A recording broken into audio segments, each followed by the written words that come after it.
PlayStation All-Stars MOBA Royale.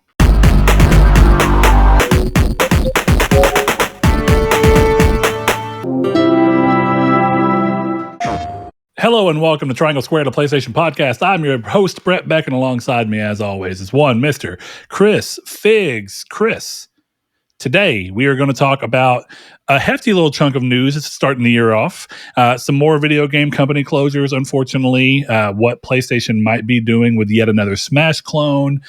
More Xbox games coming to PS5. Some more movie and anime adaptations for video games, and more. But we're going to start this show off in a rather time-honored tradition of checking in on what you and I have been playing so that we can maybe throw each other onto a new game for ourselves or let the people at home listening or in their car or wherever you are. I mean, I'm not going to judge you. If you're listening on the toilet at work, that's your business. You know, boss makes $1, I make a dime. That's what... Yeah, it's a classic saying for a reason. So, yeah, we're going to do that, and maybe, just maybe, you can find the next game that you want to play or the next game you thought you wanted to play that you've decided to cross off your list. Chris, let's get this show going. What you been up to? You are playing a handful of games, as usual, but I've had a particularly great time hearing you basically fall in love with Silent Hill 2, as everyone should if you play the game. So I want to dig into that because that's a game that's shared on our list. My list is significantly smaller. So let's carve a little notch out for us to talk more about Silent Hill 2 because I'm significantly farther. So while I won't spoil much or anything really, I can be a little more confident in saying that Bloober has once again knocked it out of the fucking park. It's a fantastic game. Yeah, so no now that you're into it, now that you're into it, how are you feeling about it? What are you liking about it? Do you think Bloober knocked it out of the park, even though you don't have necessarily the frame of reference of the original? Yeah, I think so. I'd never fully played Silent Hill 2, the old version. And I think what I said to you was like the first night I started playing was, I think this is the scariest game I've ever played in my life.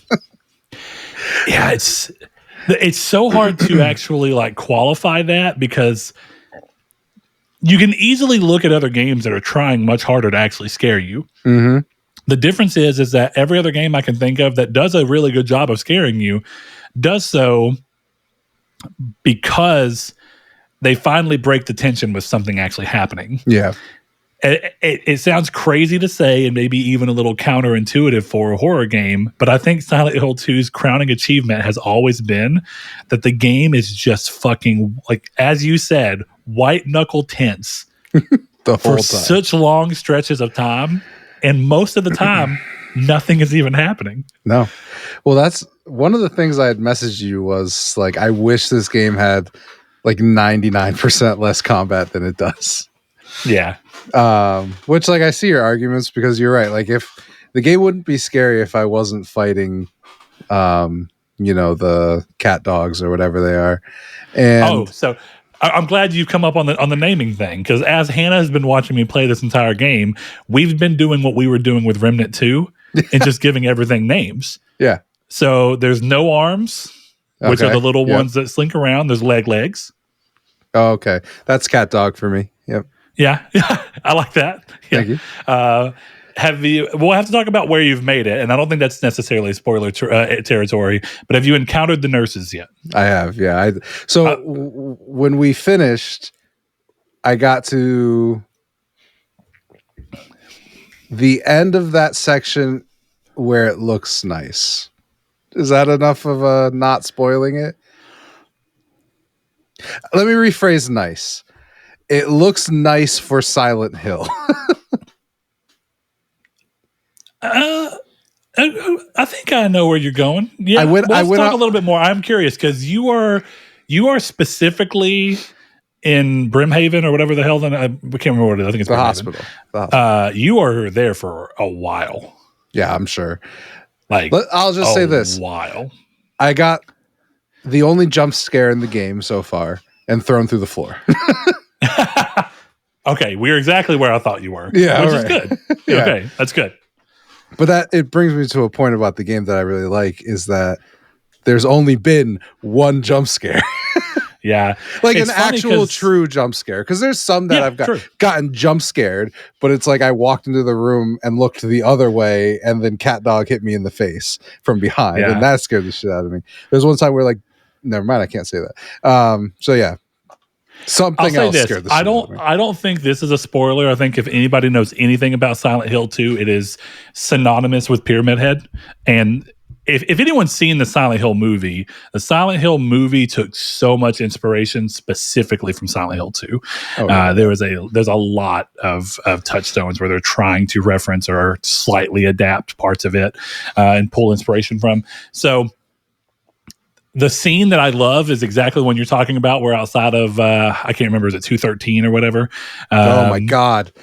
And there's just like these bars that are across the floor, and you look over, and suddenly you just see Pyramid Head rather calmly looking at you.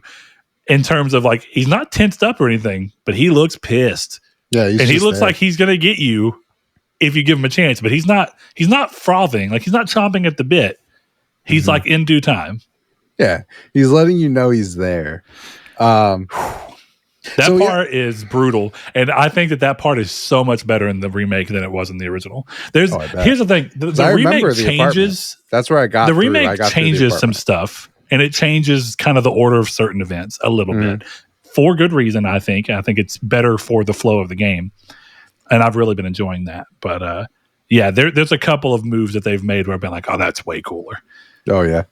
And then there's a couple of times where I'm like, y'all could have strayed a lot more from the original than you did right here, which is like a respect, but also be a little more ballsy.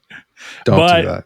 As I've said, they were in a rocky place. I think that they probably erred on the side of caution enough to impress people, but not piss anybody off. Yeah. I don't. So one thing that we haven't talked about, which is an interesting thing, I'm learning things about myself in these past couple of weeks. This is the only game I've ever played fully in headphones. Yeah, and I think that's why it scares me as much as it does, because it's the audio, dude. Yeah. It's like the sound design is incredibly tense, very creepy. God. There's sounds everywhere, and it's even better when you hear a bunch of shit, but most of the time nothing comes of it. But you're just so worried that it's going to. Yeah, it's a weird design thing, because there's sometimes where I'm like, I kind of wish it was just quiet in here. And it's not because like the noise is scaring me, but because like sometimes the game wants you to think that people are here, and sometimes the game wants you to think they aren't. Yeah. And I'm not talking about like, nurses or cat dogs or, snake boys. I'm talking about like just exploders is what I call the arms that explode. There you go. I'm talking about like, I don't know if I can even name things, but like, you got to be careful.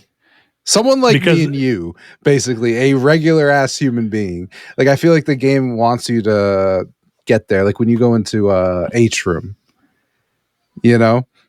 and it's one of those where like, obviously shit happens after that. Right. Yeah. But like when you first go in there, you're like, oh, this is like a completely, normal. Which is just as unsettling.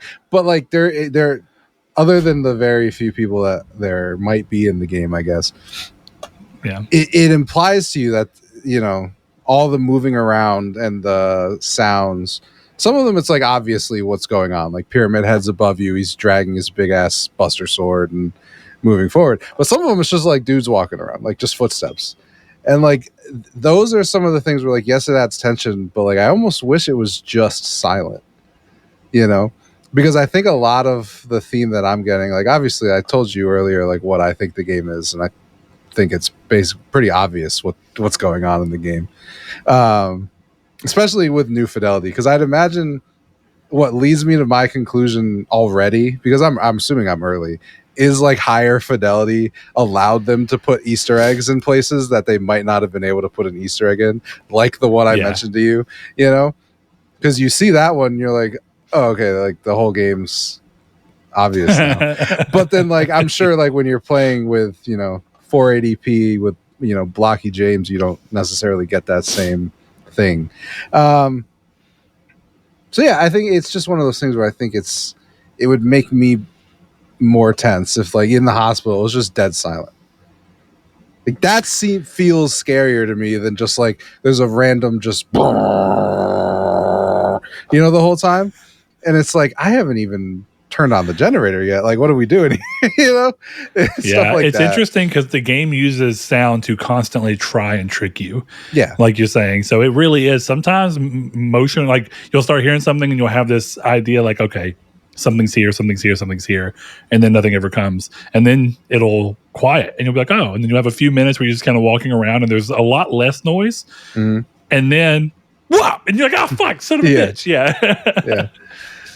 No, so man, I got an immediate question, something I bet you probably didn't know, and I honestly forgot to do, and then when I realized I forgot to do it, it was too late, so I was like, I'm just doing it anyway. I'm assuming your radio is on.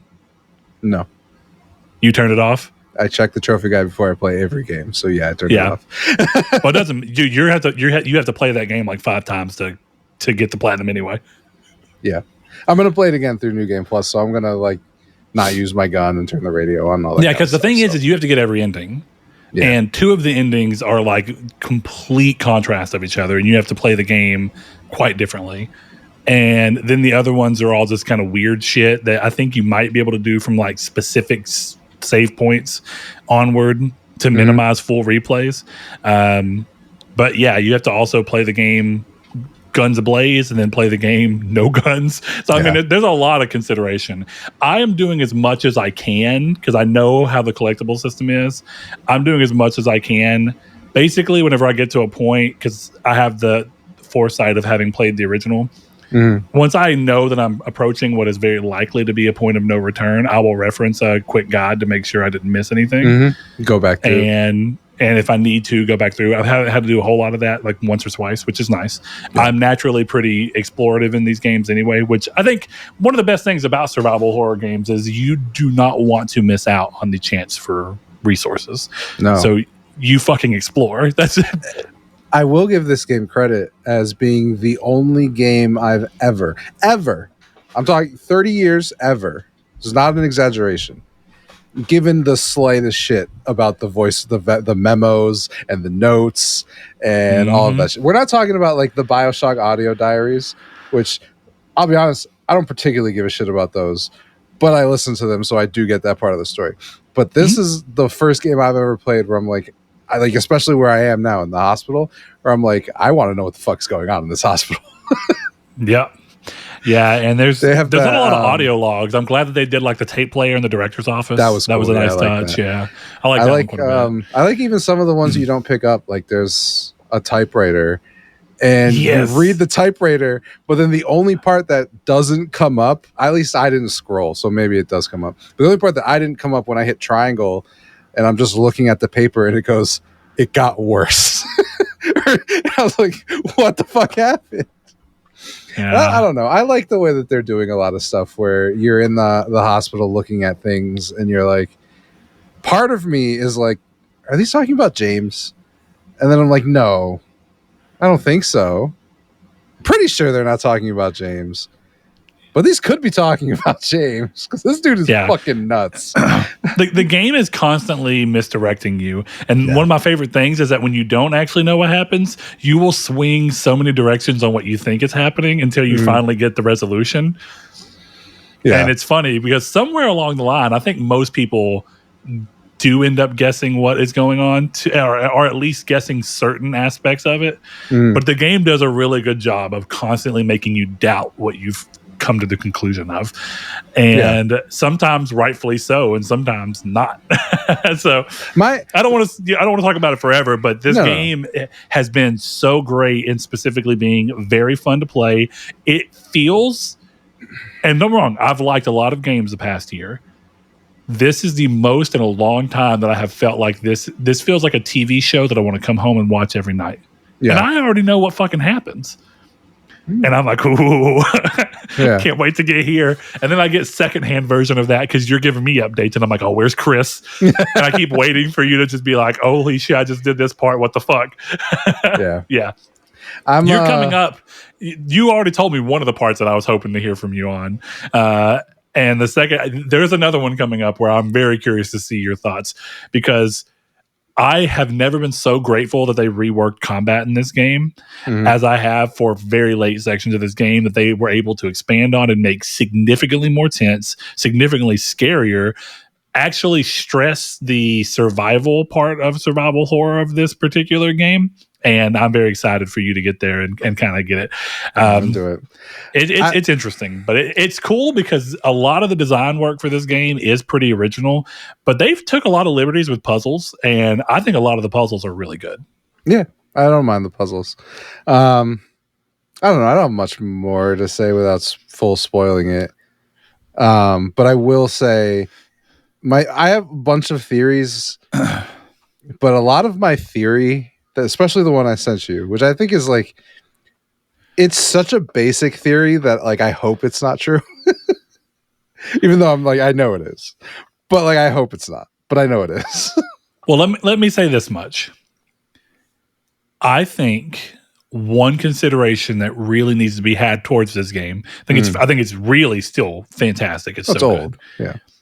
It has, yes. If you were playing this story for the first time now, there is 23 years of game design, game development, game stories, movie stories, general media that have used this as a touchstone and a point of reference. And I think that because of that, and the fact that I think Bloober are doing a slightly stronger job at trying to set up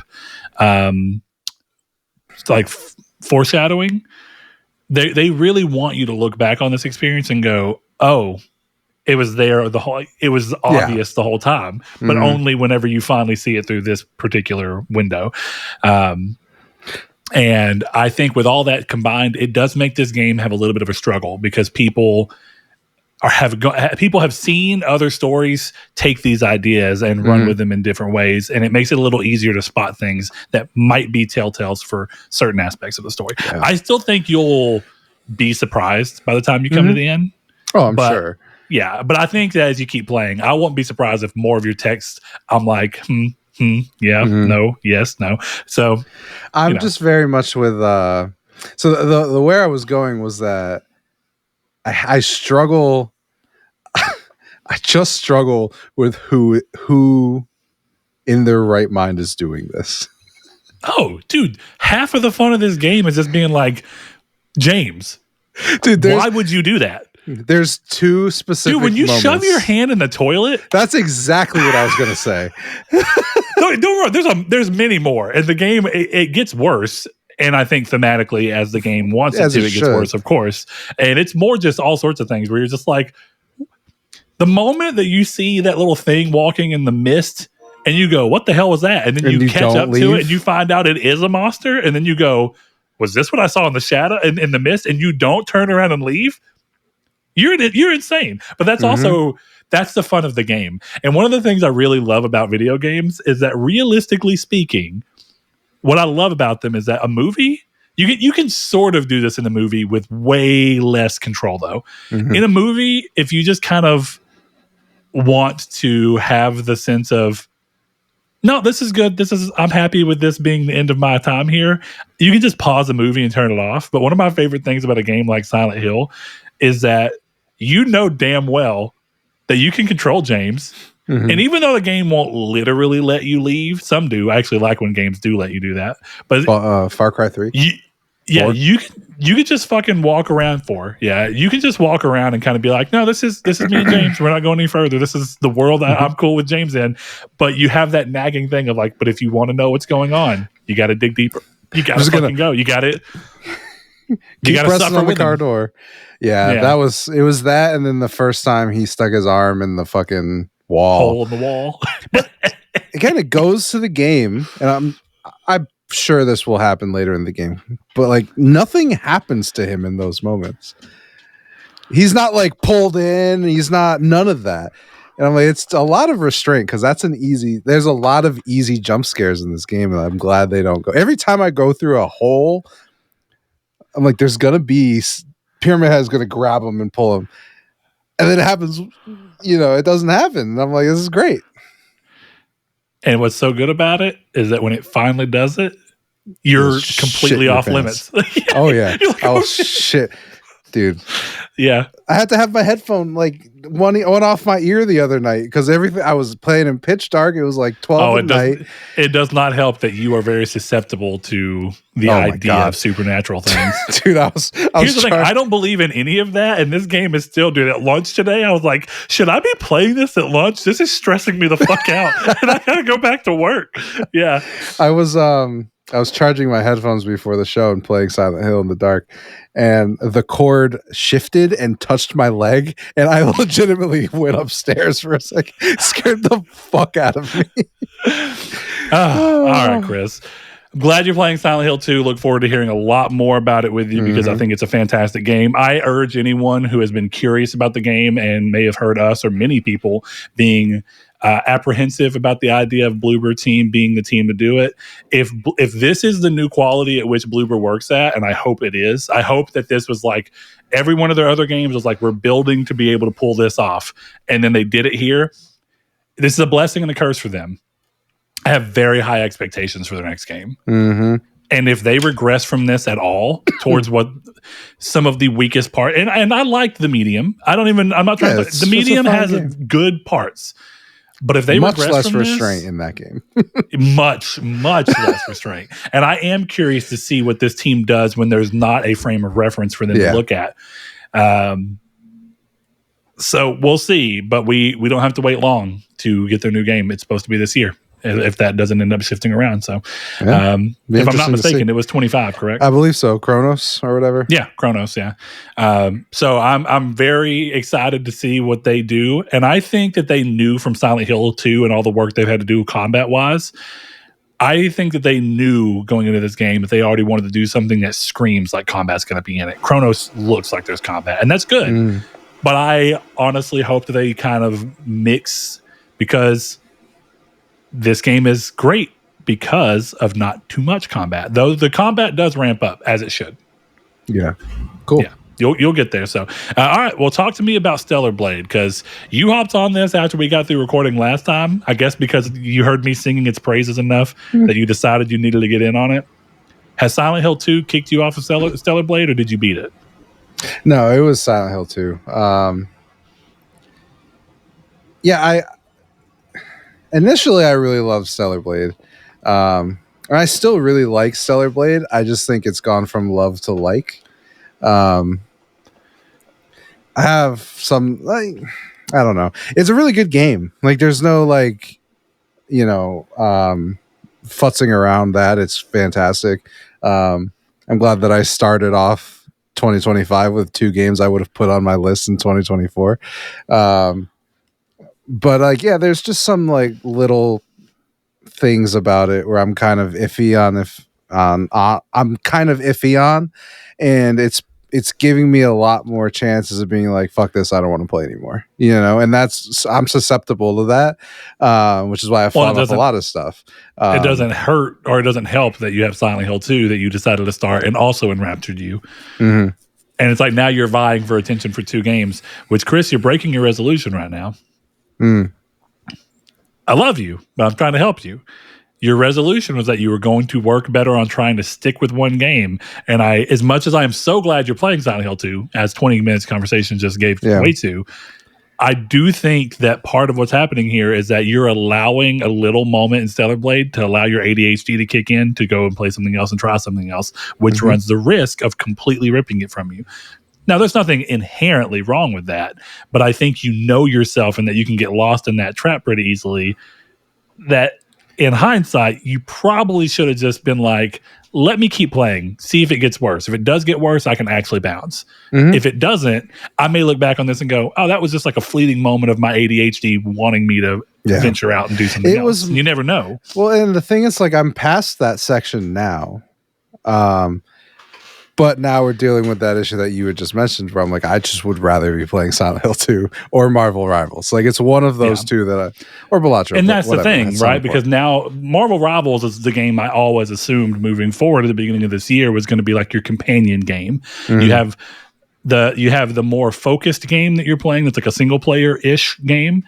and then you have Marvel Rivals. Yeah. And knowing you, I think that you kind of have to have that. I think you need an escape game, but not an entirely new one that's going to pull your attention. I think you need an escape game that you can kind of cleanse your palate for a second and go do something that you enjoy, but that's familiar and doesn't run the risk of pulling you entirely off of the other game you're working through. Yeah. So yeah, in terms of Celebrate, I think the combat's fantastic. I think the story is pretty good. It wishes it could be Nier. I don't know why it even tried. It's so much worse, but it's not bad. But it's so much worse. But when you compare it, yeah.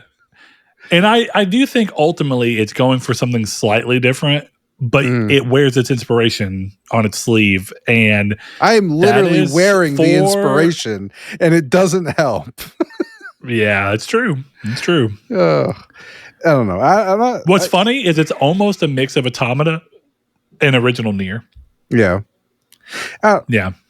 I will in terms say, of you can put each story beat into kind of both games and be like, Yeah. It's just the thing that I dislike the most, and you can take this, if you're listening to this, you take this criticism as if this is the worst part of the game for him, I should play it right now. But I'm tired of the gooning with Eve shit. It is actively annoying at a certain point. Like it was fun to like see the costumes, but it gets to a certain point when you're playing this game where it's like, Jesus Christ. Now, what are you talking about? Like camera moves and flares that accentuate her? I find it a little, I feel like a fucking Puritan, but I find it gratuitous. And it doesn't need to be the dichotomy of Chris. These characters aren't fuckable. This character's too fuckable. Yeah, I think part of it is like, I just don't think the designs for some of these outfits are very good. It's like this outfit would be cool if it was a full outfit, but instead you've put her in like a motorcycle tracksuit, except the whole front of it's gone. Yeah. And it's I would like the tracksuit. Like I want the tracksuit. There's a huge array though. One of my favorite things about the outfits is that if you don't want to be a lewd Eve, the game has plenty of options for you to do so. Dude, I put her in a fucking turtleneck. That's how I've been playing the game. She looks so cute in it, though. She does. Kidding. She looks great. And I had a little earring and I had her hair in a ponytail, because why the fuck not? Of course. And I did the shortened ponytail just for, And I had glasses on. I mean, she looked like a dude. I had the sexy librarian. And what's great is I even told my wife, because she was like, you changed out of this? And I was like, here's the thing. There's something about a sexy look, but that's a little covered up, where your mind kind of goes like, it's more fun to think about what might be underneath than it is to actually see what's underneath. Yeah, I don't know. Like, I sound like a pig, but it's funny because my wife, as I was playing too, she was like, Jesus Christ, on some of those outfits. And then other ones, she was like, that's cute. And I was like, I know. I told you, I have never played a game where I have fucked with the outfit so much as that one. That entire game, I was changing it. Now, not constantly, but it's like every area I was like, I'm going to do this area in a new costume. I'm going to stylize Eve real quick. For me, it's like, it's a little bit less like how hot she is or how naked she is. It's just that I think some of the designs are made worse because they're horny. And that, like, there's like the orca suit. I don't know if you remember what that one is. Yeah, sure. I like that orange one, right? Orange and black. No, Am I thinking of the wrong one? It's the one that's got like the clear pocket sections. Yeah, like the clear like whole front here. And I'm kind of like, I like this outfit the way it is, but like it would kind of just look better. Like God, I sound like a fucking Ben Shapiro. But if she just zipped it up a little bit, like it would look better as a whole. I don't know. It's my biggest complaint, and that's not like really a complaint that you should take seriously. It's just, to me, it's been one of those things where I'm like, I could kind of, this is a little much. It's like I can see why. The only thing I would have wanted to see is I would have loved to have seen outfits be, and it's a lot more work, and it's crazy, but I actually, someone who doesn't normally give a shit about these, I think this game could have really benefited from having outfits come as, you can put it on as a full outfit, or you can take the individual components. So you can put the jacket from this one over the bodysuit of this one with the shoes of this one. Yeah. And I think it would have been cool to see what players did with Eve kind of going all out on their own. It is a little unfortunate that the outfit system is, here's everything. Everything on her is changing. Yeah. And I don't know. It's a weird complaint because it's not necessarily like a real one. You know what I mean? Like the little crop top red checkerboard hoodie. Mm-hmm. Badass. Fucking banging. I love that. Yeah. I was like, this is so cool. I was like, it's crazy that this is a costume, but this looks like a fucking main character design for any JRPG. It looks really good. And then I throw her in the Nier outfit and it's great. And then like I sent you that video when we were talking about the bosses, and I'm like, she's actually in the full dress. I didn't pick the naked one. But like if you use a WB, it blows her fucking clothes off. Not even like a joke. That's what happens. So she's just full on like in a thong bodysuit. Yeah. I'm like, it's not that I mind seeing this just insane ass. Like I did also put her in the Nier outfit because I want to see her in that dress. You know what I mean? Like I'm here for the dress. For all my complaints, or let me clarify, for all of Chris's complaints, I'm talking from his point of view, for all his complaints about Nier, that costume design ain't one of them. 2B is. Yeah, my only complaint about the game is that it's not fun, which Stellar Blade is having some issues with a little bit. And that's the thing. I think the world is a little bland. It gives you a lot of side quests to do that amount to like MMO side quests, which is for the most part okay. Pretty normal for JRPGs too. Yeah. I think one of the things is that with this being the team's first game of this scope, because like, you know, they made phone games prior to this and not very involved ones. I don't mean that as a hit and then just take it for what it is. That game is pretty ambitious for a first game. It's doing a lot of shit. Not all of it's being done as well as plenty of games have done it, but it's pretty cool seeing a one game try all this shit and mostly succeed to a point where even the things that aren't necessarily great are still most of the time fun. Mm-hmm. And it kind of balances that. So, you have way more fun than you have not fun. It's just for me. Sometimes I'll hit a not fun, and I'll never play the game again. So yeah, if I had to really complain about something on the game, I think that certain areas, not all, but you could even go to all. I think that you could probably reduce every hub area by 20%. And I don't think it would impact the game negatively. I actually think it would help. Yeah. It'd feel just a little less aimless. And it's not bad. There's never a point in the game where I'm like, God, I fucking hate running to and from here or here. But there's times where I'm like, this is a little more stretched out than it needs to be. Definitely when you get to the Oasis area, which I don't know if you're there yet, but that area is pretty widespread. And I know why it is, but... No, I'm not there, I don't think. Something with a 7 in it is where I'm at. Oh, Age of 7 or whatever? Yeah, that's the one, Yeah. I like that game a lot. That's one of those games where since I beat it like 5 times in a row, I actually have most of the game pretty locked in my head. Like, it's a very hard game to forget, which unfortunately means it's probably a little bit of a hard game for me to go back to because there's not enough that I can re-experience because the game's pretty solidified in my head. It is a double-edged sword. Sometimes it's nice to get a few years away from a game that you only played once and be like, I remember the major beats, but I've forgotten some of the small ones. And as you're playing, you're like, damn, that's cool. I forgot that was in here. Yeah. All right. Yeah, Celebrate's really good. All right, well, I'll scooch over before I let you get your last two out of the way since they're ones we've heard of. I finally started It Takes Two with my wife, and it is incredible. It's so fun. Chris, you played A Way Out with me. It takes everything that they learned from A Way Out, and I think that the biggest thing that they did is A Way Out is a lot less varied in mechanics because they're trying to be a little more grounded. And I think the best thing they did, even though I love A Way Out, I think it does what it's aiming to do very well, was give themselves a premise where they had so much wiggle room, because this game just feels like every chapter, here's a bunch of new mechanics that you haven't seen, and you're going to just experience a bunch of different shit.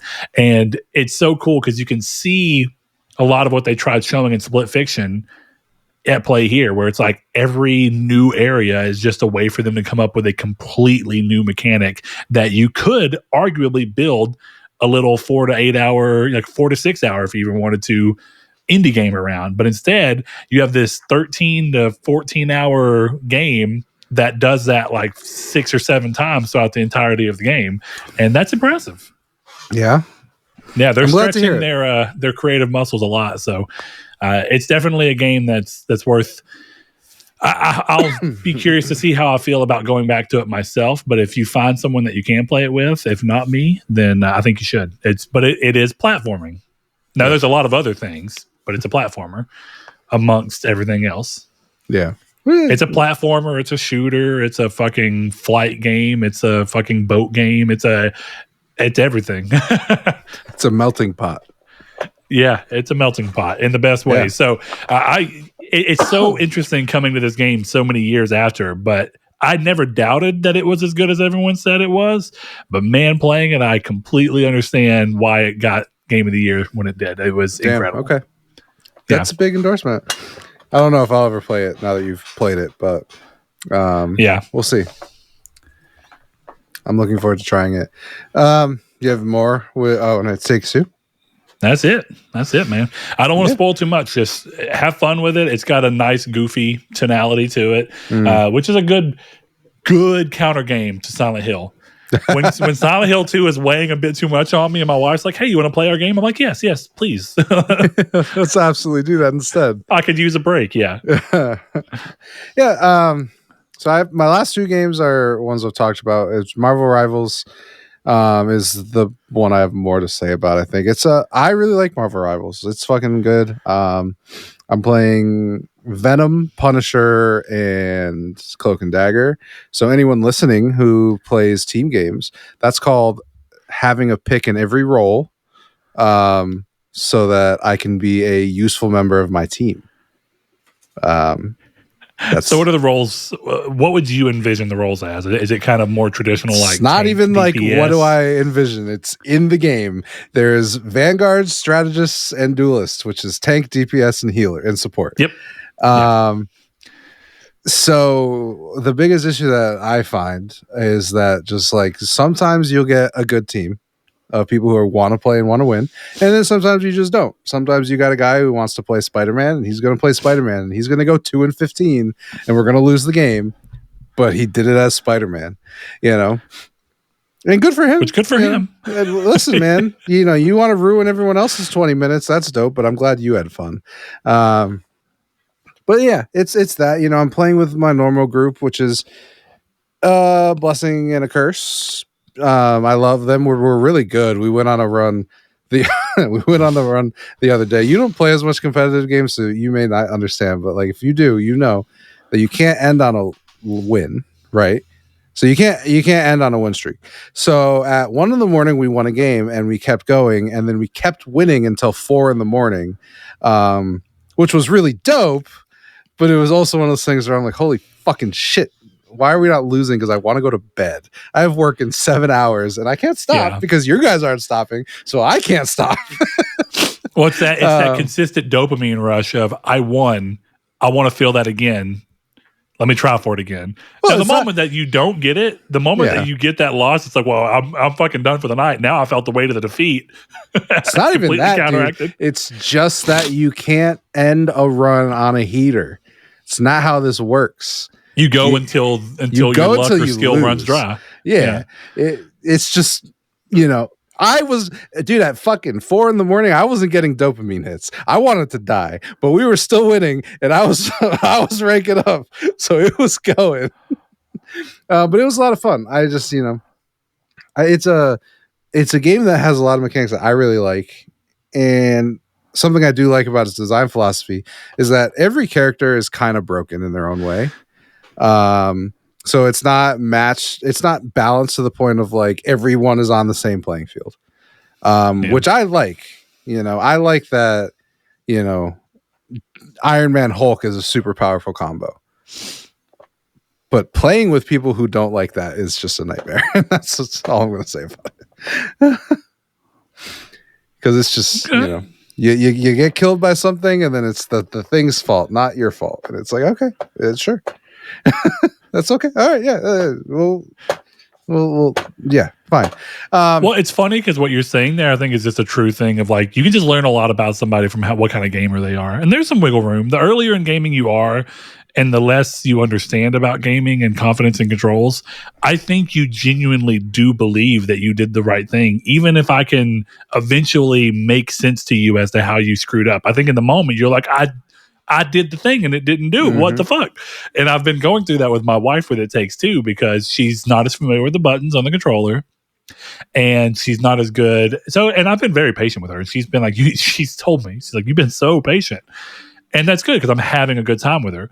But it's funny watching her because like there's parts that are very easy that she's getting stuck at for simple things. Because like it's like she hasn't learned how to do a double jump in an ideal way. So what she's doing the double jump is she's jumping, and then whenever she reaches the part where if you double jumped, you just get to the same height you would have if you just jumped once.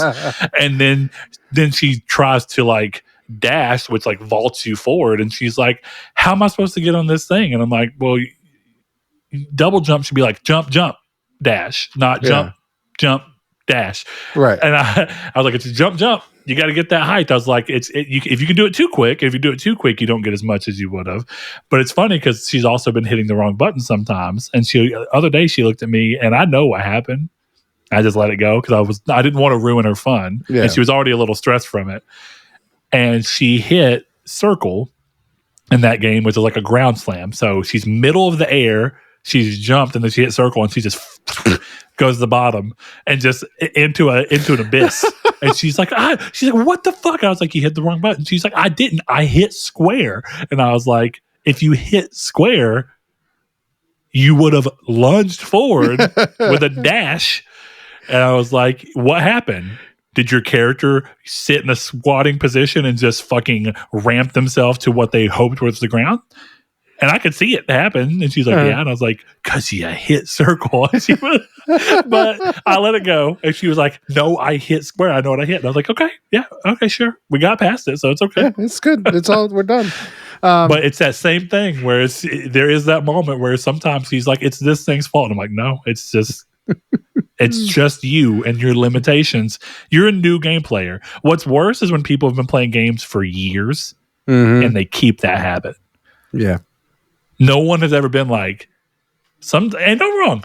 Every now and then, I'm sure you have it too, Chris. Every now and then, I do have a feeling where I'm like, I swear I did what I was supposed to do, and it just didn't do it. What the fuck? Do you know how many? But I try not to linger on it. You know how many Balatro runs have died because I hit triangle by accident? Dude, me too. One of the best runs I ever had, I watched as I fucked up, and I was like, I hit triangle instead of play. Dude, I had a gold. So my next game is Balatro. I had a gold stake run that I was doing earlier this week.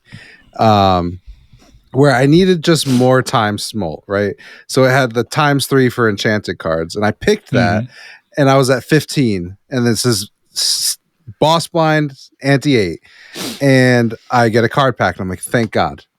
I open it, and then I pick a card that is foiled or whatever, but not enchanted. So I didn't get the buff and lost the run. And then I look back at it and there was an enchanted card in there. I just picked the wrong one and lost a gold stake run. Thankfully, the whole reason I put it on the list is that I did complete the gold stake run, the next run. So how many decks you got left for gold stake? 4? I need 4. Oh, it's coming along nicely. I still haven't done some stuff. I haven't broken 2 glass cards in one hand because I fucking hate glass cards. I don't pick them. Well, my favorite combo is Bloodstone, Oops All Sixes, and then Lucky Cards, and then Lucky Cat. So if you run Lucky Cards, Bloodstone, and Oops All Sixes, you win the game. So it's fine. So that's one of my favorite combos. And you can't use glass cards in that because you get a 2 out of 2 chance of it breaking and it's over. It's terrible. Fuck that. Yeah, it's terrible. Yeah, it doubles your probability. But then there's a joker that for every glass card you break, he gets 0.1 molt, which seems just fucking terrible because it's 0.1 molt. Yeah. It means you have to break 20 glass cards to get anything worthwhile. Yeah, exactly. Fuck that. 2 molt, yeah. So yeah, I did the abandoned deck. And I did that with what I think is my worst set of Jokers ever, which was like really kind of fun, you know? Like, this set of Jokers sucks. There were like 4 of them when I sent that picture in our Discord, which you can join at the link below.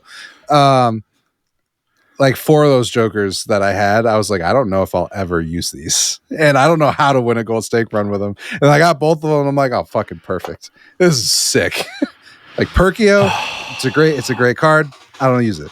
So one of the things I love about Balatro is that it's a really good example, and I think everyone has that inherent thing of part of what makes card games from a deck of normal sweet cards like that, right? Is that every single one of the games that you can play with it has got an element of skill, but there's always the undeniable element of RNG, of pure luck, baby. And so Balatro is like the perfect example of how even games that you don't realize it on, like Hades, are still a big mix of skill and luck. What power-ups do you get? What weapons do you have? What do you get in your runs? Which rooms appear? All these things. Roguelites are, for all intents and purposes, just like a visual representation of all the various card games people make with decks of cards. Balatro just decided to be like, we're just going to fucking do it with the deck of cards. And I love it because there are times where I'm in a Balatro run and I'm like, I couldn't do anything at all if I wanted to at this point because my entire run is built around these, and my hand just cannot be made that. And and it's like my favorite. If you do it really well, it's rare, but it can still happen that you've set everything up right. RNG fucks you. I had a run where I was using the Queen's ones. I don't remember what it's called, but you get 13 mult per queen in your hand. Oh yeah. And then I never was able to draw a hand that allowed me to keep queens in my hand. So the run went away. And now the point with Balatro, you can do a lot of deck fixing. I had 20 queens in that deck and still was not able to draw enough other cards so that I could keep queens in my hand. So I lost the run. But yeah, man, the game's so fucking good. The game is so fucking good. Go play Balatro. Yeah. It's a game I expect to hear people playing. I want to make sure I say this correctly. I expect people to be playing it years and years and years on out, like a Minecraft, not to the level of, market penetration that Minecraft has. I would love to see it do so, but sad. I'm not saying I think that that's what's going to happen. Rather, the people who get really into it, this will be a game that they continue to play and talk about 5 years down the road. Been a while. They played a game that they didn't quite enjoy. They bounced off and they said, you know what? Fuck it. It's been a while since I played Balatro on my PS5. Not me. I look forward to it. There's going to be like that melancholy of when I get the platinum and I have to delete it. I have to shoot my favorite son in the head and move on from him. But I'm glad that you've already admitted that that's what you have to do. When you get a platinum in a game, it is deleted. Yeah, it's gone. It doesn't mean you can never play it again, but it's a fucking mountain to climb. Oh, I hide every game in my trophy list, so I don't even see them in my library anymore. The next level. I have to play a tug of war of whether I want to play Terraria more or not. And I keep thinking to myself, like, I'm like 1,000 hours into Terraria. I don't need any more. But why my shouldn't body yearns. But why shouldn't I? Yeah, I do. I feel just like Bilbo, just like, So I get it, and I'm sure that you'll have that moment. But you'll remember Balatro fondly as though it were a game that got delisted. You'll remember it like PT. Like, I love that game, but I can't play it anymore. Doesn't exist. I would go genuinely feral if I could never play Balatro again after I got the platinum. Like people with PT, I would be like, "Who's going to sell me a PS5 with Balatro on it for $2,000?" Like, let's go. I'm ready to move off from what we've been playing. We've been on it for a while anyway, but I do want to say, coming back to Silent Hill 2 and remembering how much stuff PT really took as inspiration from Silent Hill 2, but in a cool way, like we're going to twist it in some surprising new ways that you're not used to. I am still really bummed that we did not get to see what Kojima's idea for a Silent Hill game is. And I think that because even though we can still get a horror game from him and he can still do a lot of things, a horror game that's specifically trying to play on the specific brand of psychological horror that is Silent Hill is just, he can do it. But I have a feeling that since he's not making a Silent Hill game, he's going to choose not to do it exactly like that. And he's going to do something different. I would have just loved to see him be like, this is my take on this idea. And we got robbed of that. Because there's times in 2 where I'm like, oh, damn, this is like, you can so clearly see the through line to where PT took a lot of inspiration, but not in a, like, I'm stealing this way. Man, bums me out. The only thing that I always think of is that Resident Evil 7, for all intents and purposes, was basically just Capcom being like, oh, Silent Hills is never coming. Okay. It's too bad. We'll go first person. Such a drag. Oh, dude, I still am bummed I can't just play through PT. Because I would play it probably like every 2 years. I still can't believe that Konami just haven't goodwilled to say, PT's back on the store. There's no fucking reason not to. It costs them virtually nothing. Well, have you... I might send you the video after this. Have you seen the whole conspiracy that PT is about his breakup with Konami, and that's why it's off the store? That would be the reason. Well, yes, but at this point, just do it to... Dude, I'm not even kidding. I think you could get people to pay $5 for PT. I would pay $20 for PT. I know, but I'm saying Konami could at the very least just be like, hey, we're putting this back out. Well, we promise we'll never take it down again. It's $5 just so we make some money to keep the server cost of hosting this game up. And what we promise, it'll never be taken away. You'll always be able to play it for as much as you want. We did nothing else. All it is the fucking PS4 game, $5. It's playable. Definitely, since everybody seems to be focused on backwards compatibility, you'll be able to play this from every console generation moving forward on PlayStation. That sounds way too nice. At this point, release it on fucking Xbox. Release it on PC. Yeah, dude, to again quote PT for the second time in 5 minutes, Dad was such a drag.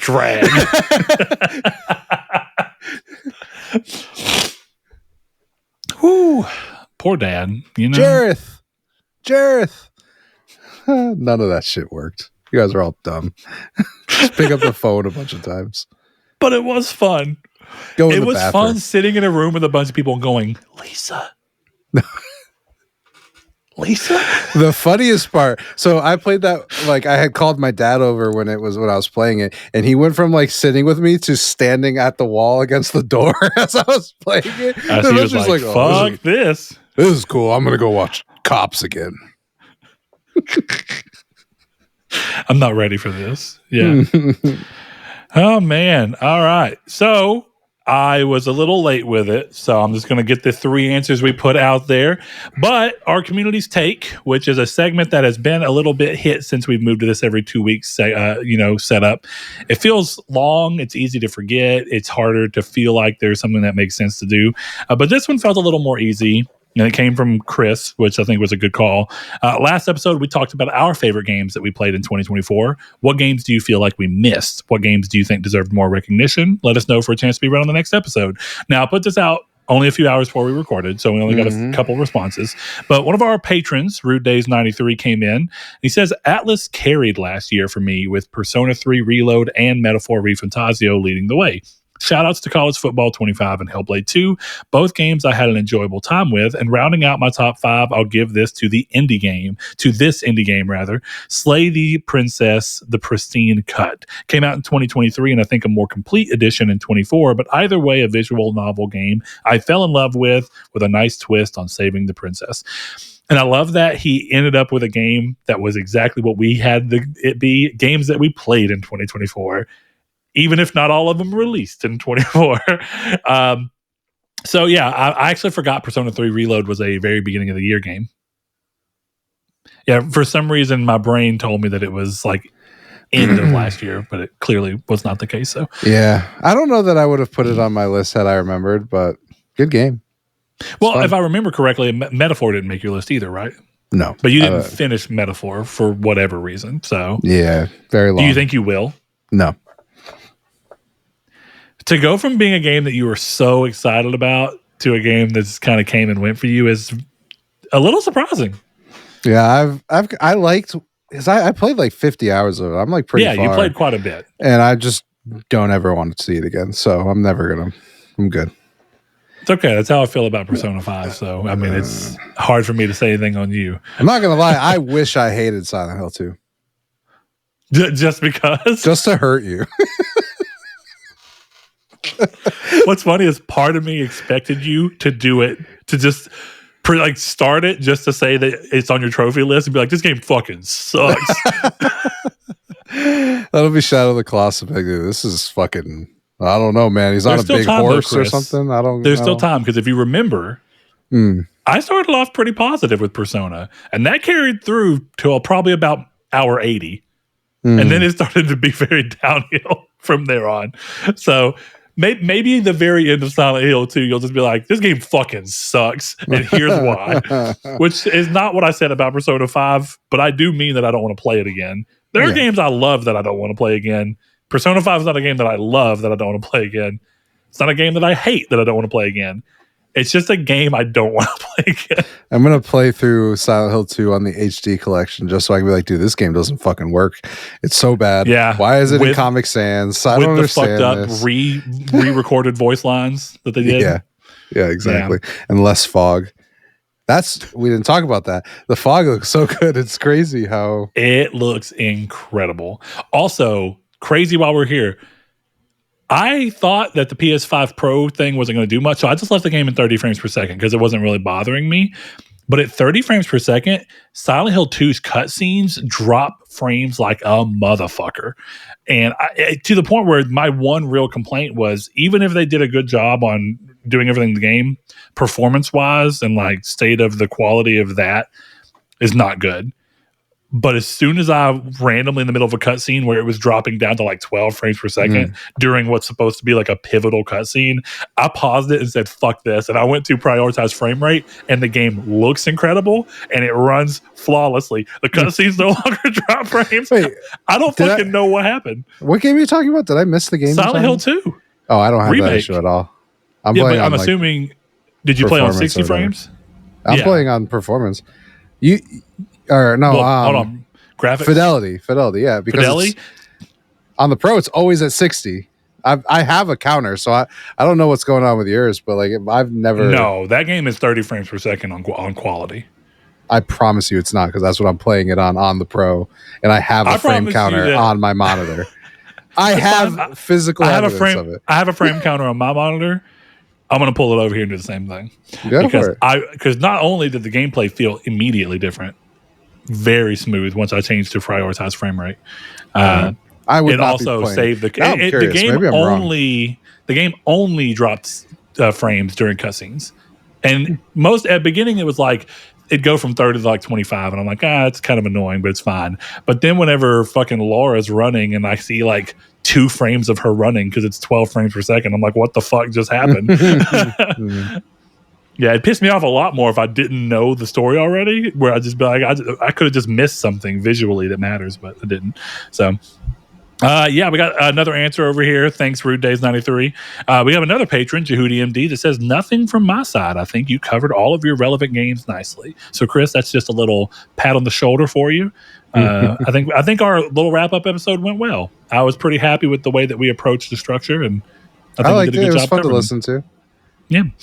And then lastly, from RMG0731, he says, overall, games from Asian developers carried my 2024, and outside an exception like Kingdom Come 2, appears that will be the case again this year. And yeah, I kind of get why. There were a lot of very high-profile games from a lot of Asian developers this year, or last year, rather. And that makes sense. Stellar Blade, Black Myth Wukong, Astrobot. You have a big list of games. Elden Ring, Shadow of the Erd Tree, if you want to throw that in there. Almost every game that was at the Game Awards in the Game of the Year category was a Japanese-made game. I think Balatro was actually the only one that wasn't. America! And I don't even know if Balatro is made from an American dude. I'm fairly positive it is. I've heard him on interviews. Yeah, point being, at the very least, since I don't know Balatro's origin, 5 out of the 6 games were. So it's a big year for that. And I could see why that'd be the case again this year. So thanks for those responses on such short notice. But we're going to go ahead and move on into the first bit of news. Though, Chris, you have something to say, and so do I, because we missed something in our wrap-up. Did we? Just to clarify, whether you want to believe me or not, I just checked. I'm playing in quality mode at 60 FPS. So I think your counter's not working. I know it is working. I'd be willing to bet money on it. Okay, go right now. What do you want? $50, 100, 200, 400? Let's do $20. No, fuck I'm not that. going that crazy. Raise the stakes. $50. No, I'll do 50. 100. No, 50. Okay. I'm not a fool. Here's the thing. I still believe I'm right, but on the off crazy chance, not going to do that. Yeah. So you don't believe you're right? No. What if there's some weird technicality? Well, you know what I really think is happening is that your monitor is a 60 hertz monitor, and since it can't actually interpolate. Oh yeah, yours is not a 60 frame monitor. Yours is a what? 120? Is that what you ended up going, or 165? What? You went even more weird. Mine's a 144. Mm-hmm. you went 165. Yeah, it was on sale, top end. So I'm like, fuck it, let's do it. I think yours is the same as mine too. Is it yours a 1440p? Nope. 4K 120. If it's hold on, so how's it 165 hertz if it's 120? I can clock it up to. It only displays 120 on the PS5. I can overclock it to 165. It's a PC monitor. I mean, I'm aware. That's what mine PS5 is on my PC as well. That's what I'm going to move in. To be fair, I use mine for some of my PS3. That's where I played Infamous. I'll clarify. As far as I can play PS5 4K 120. It's like Marvel Rivals is in 4K 120. But yeah, I got you. Yeah, no, we'll see. I'm curious at that now, but yeah, $50. That's fine. Okay. I look forward to my PayPal in 20 minutes. Okay, 20 minutes after we get done recording. A pain in the ass to move my PS5 in here. I genuinely may just move my monitor into there. That's easier than moving my PS5. Mm-hmm. Anyway, I wonder if it's screen size, actually, now that I think about it. Because your screen is probably almost double mine. So yeah, mine's a 65, but that doesn't change the way that the game actually renders resolution. No, I assume not, but I'm wondering if maybe it, I don't know. I'm just making stuff up. What did we forget? Okay, so what we forgot, and I know why. It's something that just kind of ended up falling out for us as the year went on. And I noticed that you haven't mentioned wanting to do it again this year, and I wasn't necessarily worried about it myself. We did not do our MetaCritic draft score to figure out who won. Oh yeah, I don't know. I haven't tracked it at all this year. Yeah, so we have a number of games to do it, but yeah, I would, out of sheer curiosity, I want to see where we ended up with the games that we ended up with on our list, just to see who won. But I'm not worried past that. I mean, it was fun to do in terms of just thinking through what might do well and not. But I don't know. It wasn't as fun to keep up with this past year. And I don't know if that's just because of other stuff I had going on or because I wasn't playing as many new games this past year as I thought I was going to, or what. So for me, because I was the one tracking it last year. I don't know if you did anything on the side.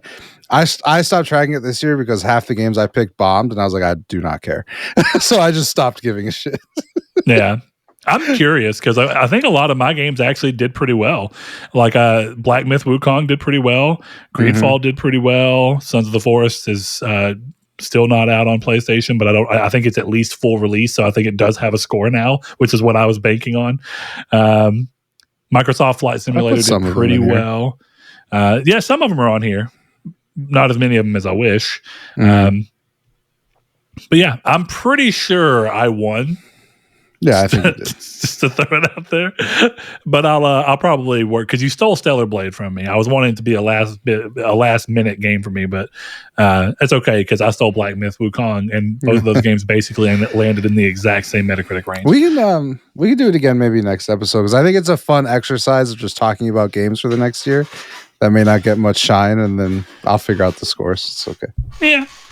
We'll see. How about this? If you're listening to this and you are part of the community that actually reaches out and interacts, let us know. Be in the Discord, which is always down the link below. Hop in, even if you haven't in the past. Hop in there, join us. We talk in there, and a bunch of our other listeners do too. Let us know in the section that we have for podcast discussion if that's something that you want us to do again, if you enjoyed that. And we can always revisit it and come around to it. You might be able to see me just fully leak part of our game that we're working on together into that Discord if you want. If you're in there.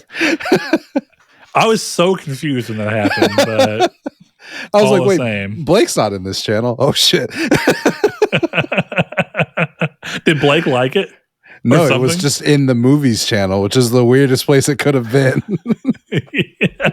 What a place. So yeah, we'll figure out who won just out of curiosity and for posterity's sake. But we're going to go ahead and move on to the first piece of news here. And the first piece of news is an unfortunate one because it just is the continuation of a trend that we were hoping would see downplay this year. And that is that Godfall studio Counterplay Games has reportedly disbanded. So Chris pulled this over from Video Games Chronicle, or otherwise VGC as we usually call it. It says Godfall developer Counterplay Games has reportedly disbanded. According to PlayStation Lifestyle, the claim was made on LinkedIn by an employee at NetEase Studios Jackalopetic Games, which was reportedly working with Counterplay until recently. Over the past 6 months or so, our project at Jackalopetic has been supercharged by the world-class devs at Counterplay Games. They are said to have written, "It's impossible to overstate their impact. From the very first day, they put their shoulders to the wheel like it was their baby. Unfortunately, we were unable to continue our partnership into the year and CPG was disbanded. I want to share the profiles of a few folks I worked with closely, strongly recommend and hope to work with as soon as possible." Now, as you may remember, the team was, as a lot of teams are now, industry veterans coming around and doing their first game, about 140-person team. And they put out Godfall, a game that I think was given a lot of show as being an early exclusive for PlayStation 5 that just... It is hard to be an exclusive. I want to throw it out there. Exclusives are great, and it's one of the reasons I love PlayStation because they've had a long history of really good exclusivity, and they do a lot of games that are not first-party exclusive necessarily, but they get some kind of exclusivity window out of it. Thank you. And I think Godfall was a completely fine game. But the problem is that when you are an exclusive and you get that much attention, you cannot be a completely fine game. And that sucks because Godfall is probably a solid 6.5 to 7 out of 10, which is a more than okay game. I enjoyed playing it. I don't think it was like the next. It wasn't Stellar Blade, and Stellar Blade was still an 80 MetaCritic exclusive. But in that particular regard, I don't think anything in that game was bad. I think a lot of it was very well made. It had a pretty high consistent quality range. It just never poked much higher above that consistent quality. And I think people wanted to see it really knock it out of the park in a few places. So this is unfortunate, but this is also the world of games. So we say all the time, like it is a very volatile market. It sucks that they closed instead of just having to pivot towards being something else, a support studio or something. But at the same time, if the people working here didn't want to be support studio and they were able to find work elsewhere, this is not the end of the world. Yeah. So, Chris, did you end up playing Godfall at all? No, not once. Yeah, I didn't think you did, but I was curious.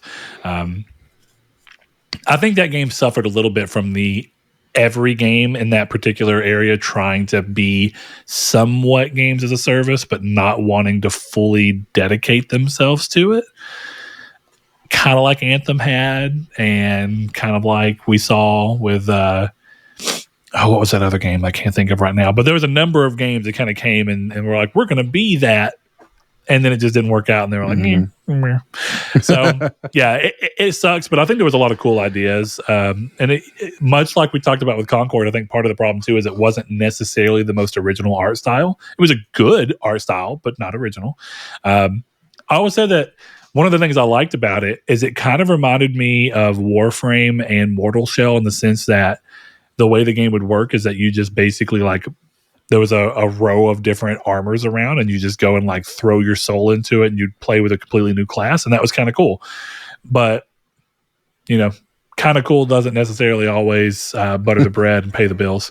And sometimes, I guess my hope for times like when that happens is a game like Dark Sector is a game that I love, but it was it was like a cult classic. People really liked it, but it wasn't necessarily a runaway success initially. It didn't sell super well, didn't necessarily perform really high review-wise.